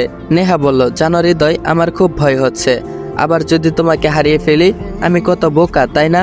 সামান্য একটা কথা নিয়ে আমি তোমাকে অবিশ্বাস করে ফেলেছি, কত দূরে ঠেলে দিয়েছি তোমাকে। আবারও হু হু করে কেঁদে উঠলো কথাটা বলেই। আমি বললাম, আরে পাগলি, তুমি কাঁদছো কেন? তুমি আমাকে দূরে সরিয়ে দিলে আমি দূরে সরে যাব নাকি? নেহা বলল, জানো হৃদয়, তোমার মতো আমাকে কেউ ভালোবাসতে পারে না। তুমি কত ভালোবাসো আমায়, আর আমি কিনা সেই তোমাকে হারিয়ে যেতে বসেছিলাম। কত বোকা আমি, নিজের গালে মারতে ইচ্ছে করছে। আমি বললাম, তবে একটা কথা কি জানো নেহা? নেহা বলল, কি? আমি বললাম, তোমার চরগুলো খেয়ে গালটা এখনো ব্যথা করছে। নেহা বলল, তাই নাকি? দেখি আমার বাবুটার কোথায় ব্যথা লেগেছে। বলে আমার গালে চুমু দিতে যাবে, এমন সময় নেহার মোবাইলটা বেজে উঠলো। নেহা ফোনটার দিকে তাকিয়ে দেখলো নীলা কল করেছে। নীলার নাম্বারটা দেখে ওর চোখ মুখ বিষিয়ে উঠলো। ও নীলাকে কিছু বলতে যাবে, আমি সেই সময় ওকে আটকে দিলাম। বললাম হাত দিয়ে ইশারা করে খারাপ কিছু না বলতে, যদি কিছু বলে নইলে আবার কোনো সমস্যা হয়ে যেতে পারে। নীলা বলল, হ্যালো নেহা আপু, তুমি কই? বিয়ে শুরু হয়ে যাচ্ছে, সবাই তোমার খোঁজ করছে। নেহা বলল, আমার মাথাটা খুব ব্যথা করছে রে, আমি আসতে পারবো না। নীলা বলল, কিন্তু সবাই তোমার খোঁজ করছে যে। নেহা বলল, প্লিজ তুই সামলে নে। নীলা বলল, তুমি আসলে খুব ভালো হতো। আচ্ছা, আমি সামলে নিব। নেহা ফোনটা কেটে দিল। আসলে নীলাও খুব ভালো মেয়ে, শুধু আমার সাথে পাগলামি করতো। ও নেহার চেয়ে কম সুন্দরী না, কিন্তু আমার নেহাকেই ভালো লাগে। কিন্তু ওই দিন ও একটু বেশি পাগলামি করে ফেলেছিল। ও আসলে ততটাও খারাপ মেয়ে না। ওই দিন কেন জানি এমন করলো সেটা ওই ভালো জানে। দেখেন, আপনাদের যাদের নীলার জন্য মায়া লাগছে তারা নীলাকে বিয়ে করে নেন। আপনারা কেউ রাজি থাকলে আমার কমেন্ট বক্সে অবশ্যই জানিয়ে যাবেন। আমি বললাম, আচ্ছা নেহা, একটা কথা বলার ছিল। নেহা বলল, কি? আমি বললাম, নীলার মুখ থেকে যদি সব সত্যটা বের করা যেত তাহলে হয়তো আমি ঘরে ফিরে যেতে পারতাম। নেহা বলল, আমিও এটাই ভাবছিলাম এতক্ষণ। শোনো, আমার মাথায় একটা প্ল্যান এসেছে। আমি বললাম বলো দেখি কিসের প্ল্যান। নেহা তার প্ল্যানের কথা বলল আমায়। আমি বললাম ওয়াও, গ্রেট প্ল্যান, কিন্তু তুমি সহ্য করতে পারবে তো? নেহা বলল একটু কষ্ট হবে, বাট 5 মিনিটের জন্যই তো, আর কিছু হবে না। এতক্ষণ সহ্য করে নিব, এতক্ষণের ভিতরে তো আর নিয়ে যেতে পারবে না। আমি বললাম তাও ঠিক, কিন্তু পুরুষ মানুষের মন গলতে কতক্ষণ? নেহা বলল গলে গেলে আমি তো আছি, কিছুই বলবো না, একদম খুন করে ফেলবো। আমি বললাম আরে ধুর, তুমি এখন যাও, আমার কাজ আছে। এই বলে বাথরুমে চলে গেলাম ফ্রেশ হতে। ফ্রেশ হয়ে আসলাম, ফোন বের করে নীলাকে একটা কল করলাম। ব্লক লিস্টে আসছিল, ব্লক লিস্ট থেকে ছাড়িয়ে একটা ফোন করলাম। অনেক দিন নীলার সাথে কথা হয় না। আগে তো নীলার সাথে প্রায় কথা হতো, কল করতো, কিন্তু এখন ব্লক লিস্টে থাকার কারণে কল করতে পারে না। আমি নীলাকে ফোন দিলাম, কয়েকবার বাজার পর নীলা ফোন ধরলো। নীলা বলল হ্যালো। আমি বললাম কি খবর নীলাবতী, ভুলে গেছো আমায়? নীলা মনে হয় আমার নাম্বারটা দেখে অবাক হয়ে গিয়েছে। নীলা কাঁপা কাঁপা কণ্ঠে বলল কে? নীলা মনে হয় বিশ্বাসই করতে পারছে না যে আমি ওকে কল করেছি। আমি বললাম বারে, সেই দিনই তো বললা আমাকে ভালোবাসো, এত তাড়াতাড়ি ভুলে গিয়েছো? শুনেছি তোমার নাকি ওই বিয়েটা হয়নি, তা আমাকে কি আরেকটা সুযোগ দেওয়া যাবে? ও পাশ থেকে নিঃশ্বাসের শব্দ পর্যন্ত আসছে না। নীলা মনে হয় থমকে গেছে আমার এমন কথা শুনে। ও হয়তো বিশ্বাসই করতে পারছে না যে আমি এই সব কথা বলছি। ও আবার সন্দেহ করবে না তো? না না, ওকে সন্দেহ করতে দেওয়া যাবে না। আমি বললাম দেখো নীলা, আমি ভেবে দেখলাম আমার তোমায় মেনে নেওয়াটাই শ্রেয় হবে। তোমায় মেনে নিলে আমার পরিবারও ফিরে পাবো, আর আমার ভালোবাসাটাও ফিরে পাবো। আমার ভালোবাসাটা শুনে অবাক হচ্ছ তাই না? আসলে এই কয়দিন তোমার থেকে দূরে থেকে আমি বুঝতে পেরেছি আমি তোমাকে কতটা ভালোবেসে ফেলেছি। প্রতিটা মুহূর্ত তোমায় মিস করি। আমি এতদিনে বুঝতে পারলাম আমি তোমাকে কতটা ভালোবাসি। নীলা বলল কিন্তু নেহা। আমি বললাম ধুর, আমি ওকে অনেক ভালোবাসতাম, কিন্তু যেটা ছিল সেটা ভালোবাসা না, সেটা ছিল অ্যাট্রাকশন। ওপাশ থেকে নীলার ভারী ভারী নিঃশ্বাসের আওয়াজ পাওয়া যাচ্ছে। নীলার হার্টবিটের শব্দ আমি শুনতে পাচ্ছি। নীলা বলে উঠল তুই এখন কোথায়? আমি বললাম আমি এই বাড়ির ছাদে আছি, স্টোর রুমে আছি। শোনো, বাবা মা যেন জানতে না পারে আমি এইখানে আছি। নীলা বলল তুই ওখানে কি করিস, আর এইখানেই বা কিভাবে আসলি? আমি বললাম আরে আমার বন্ধুর বোনের বিয়ে, আমি থাকবো না তো কে থাকবে? নীলা বলল তুই ওইখানেই থাক, আমি আসছি। বলেই নীলা ফোনটা কেটে দিল। আমার ভিতরে অন্যরকম একটা ভালো লাগা কাজ করছিল। আজ আমার এতদিনের প্রতীক্ষা পূরণ হতে চলেছে। কিন্তু বাইরে যে চাচা দাঁড়িয়ে আছে, ওকে তো ভিতরে আসতে দেবে না। যাই চাচাকে গিয়ে বলে আসি, কেউ আসলে যেন ভিতরে আসতে দেয়। বাইরে গিয়ে চাচাকে ডাক দিলাম। চাচা বসে বসে জিমাচ্ছে। আমি বললাম এই যে চাচা শুনছেন? লোকটা হুড়মুড়িয়ে ঘুম থেকে ওঠে। জি বাজান বলো। আমি বললাম এখানে একটা মেয়ে আসবে, এখন ওকে রুমে পাঠিয়ে দিবেন। লোকটা বলল কিন্তু। আমি বললাম কোনো কিন্তু নয়, আসলেই পাঠিয়ে দিবেন। লোকটা বলল আচ্ছা। আমি রুমে এসে বসার কিছুক্ষণ পরে নীলা এসে আমার রুমে প্রবেশ করলো। ওকে দেখা মাত্রই আমার বুকটা ধক করে উঠলো। আমি বললাম কি খবর আমার নীলাবতী? ও যেন আমার কথা না শুনে দৌড়ে এসে আমাকে জড়িয়ে ধরলো। ও আমায় চুমু খেতে যাবে এমন সময় খাটের ওপাশ থেকে আলমারিটা কেঁপে উঠলো। নীলা একটু হতভম্ব হয়ে গেল আর বলল এ কি, আলমারিটা এমন জোরে নেড়ে উঠলো কেন? এই রে, এবার কি বলি? আমি বললাম আসলে ওইটা স্টোর রুম তো, তাই আলমারিতে হয়তো ইঁদুর আছে। নীলা বলল কিন্তু। আমি বললাম ধুর, তুমি এখানে ইঁদুর খুঁজতে এসেছো নাকি আমার সাথে দেখা করতে এসেছো? থাকো তুমি তোমার ইঁদুর নিয়ে, আমি চলে গেলাম। নীলা বলল এই রে, আমার বাবু সাহেবটা কি রাগ করেছে? দাঁড়াও প্লিজ। আমি বললাম আচ্ছা দাঁড়ালাম, কি বলবা বলো। নীলা এসে আমায় জড়িয়ে ধরলো। নীলা বলল আমি বিশ্বাসই করতে পারছি না যে তুমি আমায় মেনে নিয়েছো। আচ্ছা তুমি কি আমাকে মন থেকে মেনে নিয়েছো? আমি বললাম কোনো সন্দেহ আছে? নীলা বলল না, আমার এত সাহস নাই যে তোমাকে সন্দেহ করি। আমি নীলাকে আরো শক্ত করে জড়িয়ে ধরলাম। আমি বললাম তাই নাকি, এত ভালোবাসে আমার বাবুটা আমায়? আবারও আলমারিটা কেঁপে উঠলো। নীলা আলমারির দিকে তাকিয়ে বলল উফ, এই ইঁদুরগুলোর সমস্যা কি? এই সময় এদের ডিস্টার্ব করতে মন চাই। আমি মুখ বাঁকা করে বললাম তুমি আবারও ইঁদুর নিয়ে পড়লে? নীলা বলল ও সরি সরি সরি। আমি বললাম আচ্ছা বাদ দাও। নীলা বলল আসলে ওই দিনের জন্য আমি অনেক দুঃখিত, আমায় ক্ষমা করে দে প্লিজ। আমি আসলে ওই দিন অনেক ভয় পেয়ে গিয়েছিলাম। ওই দিন যদি আমি এমন কাজটা না করতাম, তাহলে ওই দিন আমার অন্য কারোর সাথে বিয়ে হয়ে যেত। তাহলে আমি তোকে সারা জীবনের জন্য হারিয়ে ফেলতাম, আর তোকে ছাড়া অন্য কাউকে মেনে নেওয়া আমার পক্ষে সম্ভব ছিল না। আমি ভাবিনি ওই দিন চাচ্চু তোকে এইভাবে বাড়ি থেকে তাড়িয়ে দিবে। আমি ভেবেছিলাম হয়তো আমার সাথে বিয়ে পড়িয়ে দিবে। প্লিজ আমাকে ক্ষমা করে দে। বলেই আমার বুকে মাথা রেখে কাঁদতে লাগলো। আমি বললাম আচ্ছা ওই দিন কি হয়েছিল আমি তো একটুও বলতে পারবো না। নীলা আমার দিকে অবাকের ভঙ্গিতে তাকিয়ে বলল মানে? আমি বললাম আসলে ওই দিন তুমি চিৎকার শুরু করার পর আমার মাথাটা কেমন যেন ধরে আসছিল, আমি সব খেয়াল করতে পারিনি। নীলা পেছন দিকে হাঁটতে লাগলো। কি ও কোথায় যাচ্ছে? ও চলে যাচ্ছে না তো? না, ও চলে যাচ্ছে না। ও গিয়ে দরজাটা আটকে দিল, আবার এসে আমাকে জড়িয়ে ধরলো। নীলা বলল, সত্যি তুই কিছু খেয়াল করিসনি? আমি বললাম, না রে বাবা, খেয়াল করিনি। খেয়াল করলে তোকে জিজ্ঞাসা করতাম নাকি? নীলা চারপাশটা আরেকবার তাকিয়ে দেখলো, কৌশলে আমার জামার বোতামগুলো চেক করলো ক্যামেরা লাগানো আছে কিনা। কি চালাক মেয়ে রে বাবা। আমি বললাম, নীলা তুই কি আমাকে সন্দেহ করছিস? নীলা বলল, না না, তোকে আমি সন্দেহ করব কেন? আমি বললাম, তাহলে বলছিস না কেন? নীলা বলল, বলছি আসলে ওই দিন। তারপর সব গড়গড় করে বলে দিল। কিন্তু বিশ্বাস কর, আমি এমনটা করতে চাইনি। আমি তোকে পাওয়ার জন্য এমন কাজ করেছি। নীলা কান্না করতে করতে বলছিল। নীলা আমায় জড়িয়ে ধরতে যাবে এমন সময় আলমারিটা জোরে কেঁপে উঠলো। কিন্তু এরপর যা ঘটলো সেটা দেখে আমি যতটা না অবাক হলাম, তার চেয়ে 1000 গুণ বেশি অবাক হলো নীলা। এক কথায় পুরো তাজ্জব বনে গেল। মনে হয় ওকে কেউ 1000 ভোল্টের ঝাটকা দিল। নেহা বলল, আর জড়িয়ে ধরতে হবে না, যেইটুক ভিডিও করেছি তোমাকে দোষী প্রমাণ করার জন্য সেইটুকুই যথেষ্ট। নীলা তোতলাতে তোতলাতে বলল, নেহা আপু আপনি এখানে? হ্যাঁ ভাই, আলমারির ভিতরে নেহাই লুকিয়েছিল। আসলে ওর প্ল্যান ছিল যে আলমারির ভিতরে লুকিয়ে থাকবে, আর আমি যেভাবেই হোক নীলার মুখ থেকে সব সত্যি বের করব। আর ও সেটা ভিতরে বসে বসে রেকর্ডিং করবে, ভিডিও করবে। তাই তো নীলা যখন জড়িয়ে ধরেছিল তখন ইঁদুরগুলো এমন করছিল। নেহা বলল, হ্যাঁ আমি এইখানে। কেন আমায় এইখানে আশা করেনি বুঝি? আমার দিকে রাগে কটমট করে তাকালো আর বলল, লুচ্চা একটা, কয়বার জড়িয়ে ধরেছিস তুই ওকে? তোর তো খবর আছে, পরে দেখে নিব, আগে এই শাকচন্নিকে দেখে নেই। নীলা বলল, আপু তুমি এইসব কি বলছো? তোমার না মাথা ব্যথা করছিল, তুমি এইখানে কি করছো? নেহা বলল, ওরে শাকচন্নি, আমি এইখানে কি করছি তাই না? তোর আমার জিনিসের প্রতি এত নজর কেন? তোকে তো আজ আমি মেরেই ফেলবো। নীলা ওর চুলগুলো মুঠো করে ধরল আর বলল, তুই কেন এমন করেছিস? তোর জন্য একটা নির্দোষ ছেলে কত কষ্ট পেল, নিজের পরিবার থেকে আলাদা হলো, নিজের ভালোবাসা থেকে বঞ্চিত হলো। বলেই নেহা নীলাকে উধম কেলানি শুরু করলো। নেহা একদম বেশি উত্তেজিত হয়ে গেল। মনে হচ্ছে আমার হয়ে সব রাগ ওই ঝেড়ে দিচ্ছে। না, এবার ওকে থামানো দরকার, না হলে নীলার অবস্থা খুব খারাপ হয়ে যাবে। আমি বললাম, নেহা প্লিজ শান্ত হও, ওকে মেরে কোনো লাভ নেই। নিচে বাবা মা আছে, ওকে সেখানেই নিয়ে চলো, বাবা মাই ওর বিচার করবে। নীলা একদম তীরবৃত্ত হরিণের মতো আমার দিকে তাকিয়ে রইল, ওর চোখ দিয়ে পানি পড়ছে। ও এতক্ষণে বুঝতে পারেনি যে এটা আমাদের প্ল্যান ছিল। ও একদম ভেবাচেকা খেয়ে গেল। নীলা হয়তো স্বপ্নেও ভাবতে পারিনি এমন কিছু হতে পারে। ওর জন্য আমার খুব খারাপ লাগছে, কিন্তু কিছুই করার নেই। ও আমার সাথে যেটা করেছিল সেটার জন্য আমার জীবনটা পুরো ছারখার হয়ে গিয়েছে। আমার জীবন ঠিক করতে নীলাকে এইটুকু শাস্তি তো পেতেই হবে। নেহা নীলার চুলগুলো টানতে টানতে নিয়ে যেতে লাগলো। আমি নেহার পিছনে যেতে লাগলাম। নেহা বলল, আয় শাকচুনি আয়, আজ তোর আসল রূপ আমি সবাইকে দেখাবো। গল্প শেষে সবাইকে কিছু কথা বলবো, সবাই একটু মনোযোগ দিয়ে শুনে যাবেন।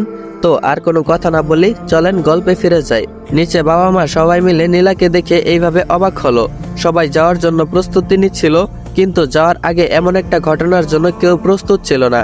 নীলার বাবা বলে উঠলো, মানে বশির চাচ্চু, কি হচ্ছে নেহা? এটা কি হচ্ছে? এটা কি ধরনের অসভ্যতা? ছাড়ো বলছি। নেহা বলল, কি হয়েছে সেটা আপনার এই শাকচুন্নি মেয়েকে জিজ্ঞেস করেন। এমন সময় আমিও উপর থেকে চলে আসলাম। সবাই এতক্ষণে যতটা না অবাক হয়েছিল, আমায় দেখে তার চেয়েও বেশি অবাক হয়েছে। সবাই মনে হয় একটু একটু আঁচ করতে পেরেছে কি হয়েছে। এমন সময় মা বলল, দেখো নেহা, যা বলার সরাসরি বলে ফেলো, এত ঘুরিয়ে পেঁচিয়ে বলার কিছুই নেই। নেহা বলল, আপনারা এতদিন আপনাদের ছেলেকে ধর্ষক বলে জানতেন, কোনো রকম যাচাই বাছাই না করে মেয়েটার কথা শুনে নিজের ছেলেটাকে বাইরে বের করে দিলেন। কেমন বাবা মা আপনারা, যে নিজের ছেলেকে বিশ্বাস করতে পারেননি? নিজের ছেলের মাথায় ধর্ষক নামের একটা মিথ্যা অপবাদ দিয়ে দিলেন। আজ আমি বলছি আসল দর্শককে। সবাই নেহার কথায় একদম হা হয়ে রয়েছে। সবাই একে অপরের দিকে চাওয়াচাই করছে, বিশেষ করে বাবা মা। ওনাদের মনে মনে হয় আশার আলো ফুটেছে। নেহা মোবাইলটা বের করে সবাইকে ভিডিওটা ওপেন করে দিল। বশির চাচ্চু, বাবা মা আর সবাই এগিয়ে এলো ভিডিওটা দেখতে। নেহা বলল, দেখুন একটা নির্দোষ ছেলেকে আপনারা সবাই মিলে কতটা কষ্ট দিয়েছেন। ভিডিওটা দেখার পর সবার মুখ একদম হা হয়ে গেল। মনে হয় ওনারা এখনো বিশ্বাস করতে পারছে না যে নীলার মতো মেয়ে এমন একটা কাজ করতে পারে। বাবা মায়ের চোখে পানি চলে আসলো, কিন্তু ওনারা কোনো কথা বলছে না। মনে হয় ওনারাও এখনো অনুতাপের আগুনে পড়ছে। হয়তো কিছু বলতে চাই কিন্তু বলতে পারছে না। বলবে বা কেমন করে? আমার সাথে যা করেছে সেটা একটু বেশি হয়ে গিয়েছিল। ওইদিকে বশির চাচ্চু তো মাথায় হাত দিয়ে বসে পড়ল। আসলে কয়েক মাস আগে একটা বড় ধাক্কা খেয়েছিল, এখন আবার তার চেয়ে বড় ধাক্কা খেলেন। উনি আসলে টাকার চেয়ে সম্মানটা বেশি গুরুত্বপূর্ণ মনে করেন, আর নীলা এই কাজটা করাই সোজা ওর সম্মানে আঘাত লেগেছে। বাবা মা তো পুরো নির্বাক হয়ে গেলেন। ওনারা মনে হয় আমাকে কিছু বলতে চান, কিন্তু লজ্জায় বলতে পারছেন না। তারপর আমি বললাম, কি গো মা, কি গো বাবা, এখনো আমায় বিশ্বাস করতে পারোনি? থাকো, আমি চলে গেলাম। এবার মা আর থাকতে পারলো না। শত হলেও মায়ের মন বেশিক্ষণ আটকে রাখা যায় না। মা আমাকে জড়িয়ে ধরে কান্না শুরু করে দিল। সে কি বুক ফাটা কান্না, মনে হয় অনেক কিছু বলতে চায় কিন্তু বলতে পারছে না। আসলে সব কথা বলা লাগে না, এমনি বোঝা যায়। বাবা তখনও দাঁড়িয়েছিল, আবার চোখ দিয়ে পানিও পড়ছিল। মায়ের কান্না দেখে উপস্থিত সবার চোখে পানি টলমল করছিল। আমি নেহার দিকে তাকালাম, দেখলাম নেহা হাসছেও আবার কাঁদছেও। একেই বোধহয় সুখের কান্না বলে। আমি মাকে জড়িয়ে ধরলাম। এমন সময় বসের চাচ্চু বলে উঠল, এই মেয়ে আমার হতে পারে না, এই মেয়ের কোনো ক্ষমা নেই। না না, এই মেয়ে আমার হতেই পারে না। আমি এই মেয়েকে কখনো ক্ষমা করব না। আমি একে এক্ষুনি পুলিশে দেব। বসির চাচ্চু যেন কেমন পাগলের মতো করছে। আব্বু গেলেন বসির চাচ্চুকে থামাতে। এদিকে আব্বু বলল, দেখ বসির, পাগলামি করিস না, যা হওয়ার হয়ে গিয়েছে। চাচ্চু বলল, না ভাইয়া, আজ তুমি আমায় থামাতে পারবে না। ওর মতো অপরাধীর কোনো ক্ষমা নেই। বসির চাচ্চু পুলিশকে কল করলো। কিছুক্ষণের মধ্যেই পুলিশ এসে পড়ল। যদিও বাবা মায়ের এর ভিতরে কোনো মতামত ছিল না। তারপর আর কি, বাবা মায়ের সাথে বাইরে চলে আসলাম। বাবা একটা মাইক্রো নিয়ে আসলো, উদ্দেশ্য বাড়ি ফিরে যাব। এমন সময় অনেক বলে উঠলো, আচ্ছা হৃদয়, তুই কিছু মিস করছিস না তো? আমি বললাম, মানে বলতেই আমার খেয়াল পড়লো নতুন বাবা মায়ের কথা। ও শিট, আমি এতটা স্বার্থপর কিভাবে হতে পারি? নতুন মা তো দাঁড়িয়ে দাঁড়িয়ে সব দেখছিল। কই, উনি তো কোনো কথা বলেনি, আর সামনেও আসেনি। উনি হয়তো ভেবেছেন আমি চলে যাব। না, এটা কখনোই হতে পারে না। ওনাকে আমি যে আমার মায়ের স্থান দিয়ে ফেলেছি। আমার জন্মদাত্রী মা যদি আমার মা হয়, তাহলে উনিও আমার মা। না, আমি ওনাকে ছেড়ে যেতে পারবো না। আমি বাবা মাকে বললাম, বাবা মা তোমরা যাও, আমি পরে আসবো। এদিকে আমার একটু কাজ আছে। মা বাবা বলল, তোর আবার কি কাজ, বাড়ি যাবি না? আমি বললাম, আসলে মা, আমি এদিকে একটা ভার্সিটিতে ভর্তি হয়েছি, সামনের সপ্তাহে ছুটি আছে, তখন যাব। মা বলল, কিন্তু? অনেক বলল, কোনো কিন্তু নয়, আপনারা চলুন, আমি আপনাদেরকে সব ঘটনা বলছি। তারপর আমাকে বলল, তুই আবার দাঁড়িয়ে কি দেখছিস, তাড়াতাড়ি যা। এমন সময় নেহাও গাড়ি থেকে নেমে গেল। নেহা বলল, আমিও থাকবো তোমার সাথে। মা বলল, কিন্তু তুমি ওর সাথে কেন থাকবে, আর থেকেই বা কি করবে? অনেক বলল, আরে আন্টি, সেটা অনেক বড় ঘটনা, আমার সাথে চলুন, আমি বলছি। বাবা মা চলে গেল। আমি আর নেহা বাড়ির ভেতরে গেলাম। বাড়িটা কান্নার শব্দে বিষময় হয়ে গিয়েছে। নতুন মায়ের বুক ফাটা কান্নার শব্দে পুরো বাড়িতে প্রতিধ্বনি হচ্ছে। মা মনে করেছে আমি ওনাদের ভুলে চলে গিয়েছি। আমি ওনাদের রুমের সামনে গেলাম, দেখি মায়ের সেই কি গগনবিদারী চিৎকার। মায়ের কান্না দেখে আমি নিজের কান্না আর ধরে রাখতে পারলাম না। নেহাও ইতিমধ্যে কান্না করে দিয়েছে। দেখলাম বাবা মাকে সান্ত্বনা দিচ্ছে আর বলছে, দেখো সালমা, এটা তো হওয়ারই ছিল। সে তো আমাদের ছেলে নয় যে আমাদের কাছে থেকে যাবে। যাদের ছেলে তারা নিয়ে গেছে, এতে আমাদের কিছুই করার ছিল না। মায়ের কান্না থামছিলই না। মায়ের কান্না দেখে আমার চোখটা ছলছল করে উঠলো। আমি ছলছল চোখে গিয়ে মায়ের সামনে দাঁড়ালাম। মা আমাকে দেখে অবাক হলো। তাড়াতাড়ি নিজের কান্না থামিয়ে স্বাভাবিক হওয়ার চেষ্টা করলো। চোখ মুছতে মুছতে আমায় জিজ্ঞেস করলো, এ কি হৃদয়, তুমি চাওনি? আমি বললাম, তাড়িয়ে দিচ্ছ আমাকে মা? মা বলল, না মানে। আমি গিয়ে মায়ের পায়ের পাশে বসলাম। মায়ের দিকে ছলছল করে তাকিয়ে বললাম, তুমি কি করে ভাবলে তোমার ছেলেটা তোমায় ছেড়ে চলে যাবে? এতটা পর ভাবো আমায়? মা অবাক হয়ে তাকিয়ে রইল, মনে হয় এখনো বুঝতে পারেনি আমি কি বলতে চাচ্ছি। তারপর আমি বললাম, আমি তোমাদের ছেড়ে কোথাও যাচ্ছি না। আমি যতদিন বেঁচে থাকবো ততদিন তোমার ছেলে হয়ে বেঁচে থাকবো। এবার মনে হয় মায়ের কলিজায় পানি আসলো। মা আমাকে জড়িয়ে ধরলো। আমায় জড়িয়ে ধরে আবারও সেই গগনবিতারী কান্না। এবার কান্নাটা দুঃখের নয়, এবার কান্নাটা সুখের কান্না। আমি কখনো বাবাকে গলা ছেড়ে কাঁদতে দেখিনি। সর্বোচ্চ চোখে পানি চলে আসতে দেখেছি, কিন্তু সেই বাবাও আজ গলা ছেড়ে কান্না করছে। মা আমায় জড়িয়ে ধরে কাঁদতে কাঁদতে বলল, দেখেছো, আমি বলেছিলাম না আমার ছেলেটা আমায় ছেড়ে কোথাও যেতে পারে না? তুমি শুধু শুধু এতক্ষণ আমায় কষ্ট দিলে। আবারও জড়িয়ে ধরে কান্না শুরু করলো। এদিকে নেহাও কান্না করছে। কিছুক্ষণ পর কান্নাকাটি শেষ হলো। এতক্ষণে নেহাকে কেউ খেয়ালই করেনি। নেহাকে দেখে মা বলল, এ কি নেহা, তুমি এখানে কেন? তুমি এখনো যাওনি? নেহা বলল, না মানে চাচি। আমি বললাম, দাঁড়াও, আমি বলছি। আসলে মা, কিভাবে যে বলি, আমি একটু লজ্জা পেলাম। মা বলল, আচ্ছা, আমি যা ভাবছি তাই কি ঠিক? আমি বললাম, আসলে। মা বলল, তার মানে নেহা আমার পুত্রবধূ হতে চলেছে, তাই না? ধুর, মা তো সব আগেই বুঝতে পেরে গিয়েছে। আমি লজ্জায় মায়ের আঁচলে মুখ লুকালাম। বাবা আর মা দুজনেই আমার এই অবস্থা দেখে হু হু করে হেসে দিল। মুহূর্তেই কান্নামাখা মুখ দুটো হাসি ফুটে উঠলো, আবার সব স্বাভাবিক হয়ে উঠলো। মা বলল, তার নেহা মেয়ে হিসেবে মন্দ নয়, আমার কিন্তু ভারী পছন্দ হয়েছে। এদিকে নেহা তো লজ্জায় পুরো লাল হয়ে গিয়েছে। মা নেহাকে ডাক দিল, দেখি মা এদিকে আইতো নেহা। নেহা মায়ের পাশে গিয়ে বসলো। মা তার গলার হারটা খুলে নেহার গলায় পরিয়ে দিল। নেহা মাকে জড়িয়ে ধরলো। নেহা বলল, চাচি তুমি অনেক ভালো। মা বলল, এ কি নেহা, আমি এখন থেকে তোমার চাচি নেই, আমি এখন থেকে তোমার মা। আজ থেকে আমি তোমার শাশুড়ি আম্মা, আমাকে শাশুড়ি আম্মা বলে ডাকবা। মায়ের কথা শুনে আমি আর বাবা হু হু করে হেসে উঠলাম। তারপর আর কি, এক সপ্তাহ পর আমি নেহা আর নতুন বাবা মাকে নিয়ে আমাদের বাড়িতে গেলাম।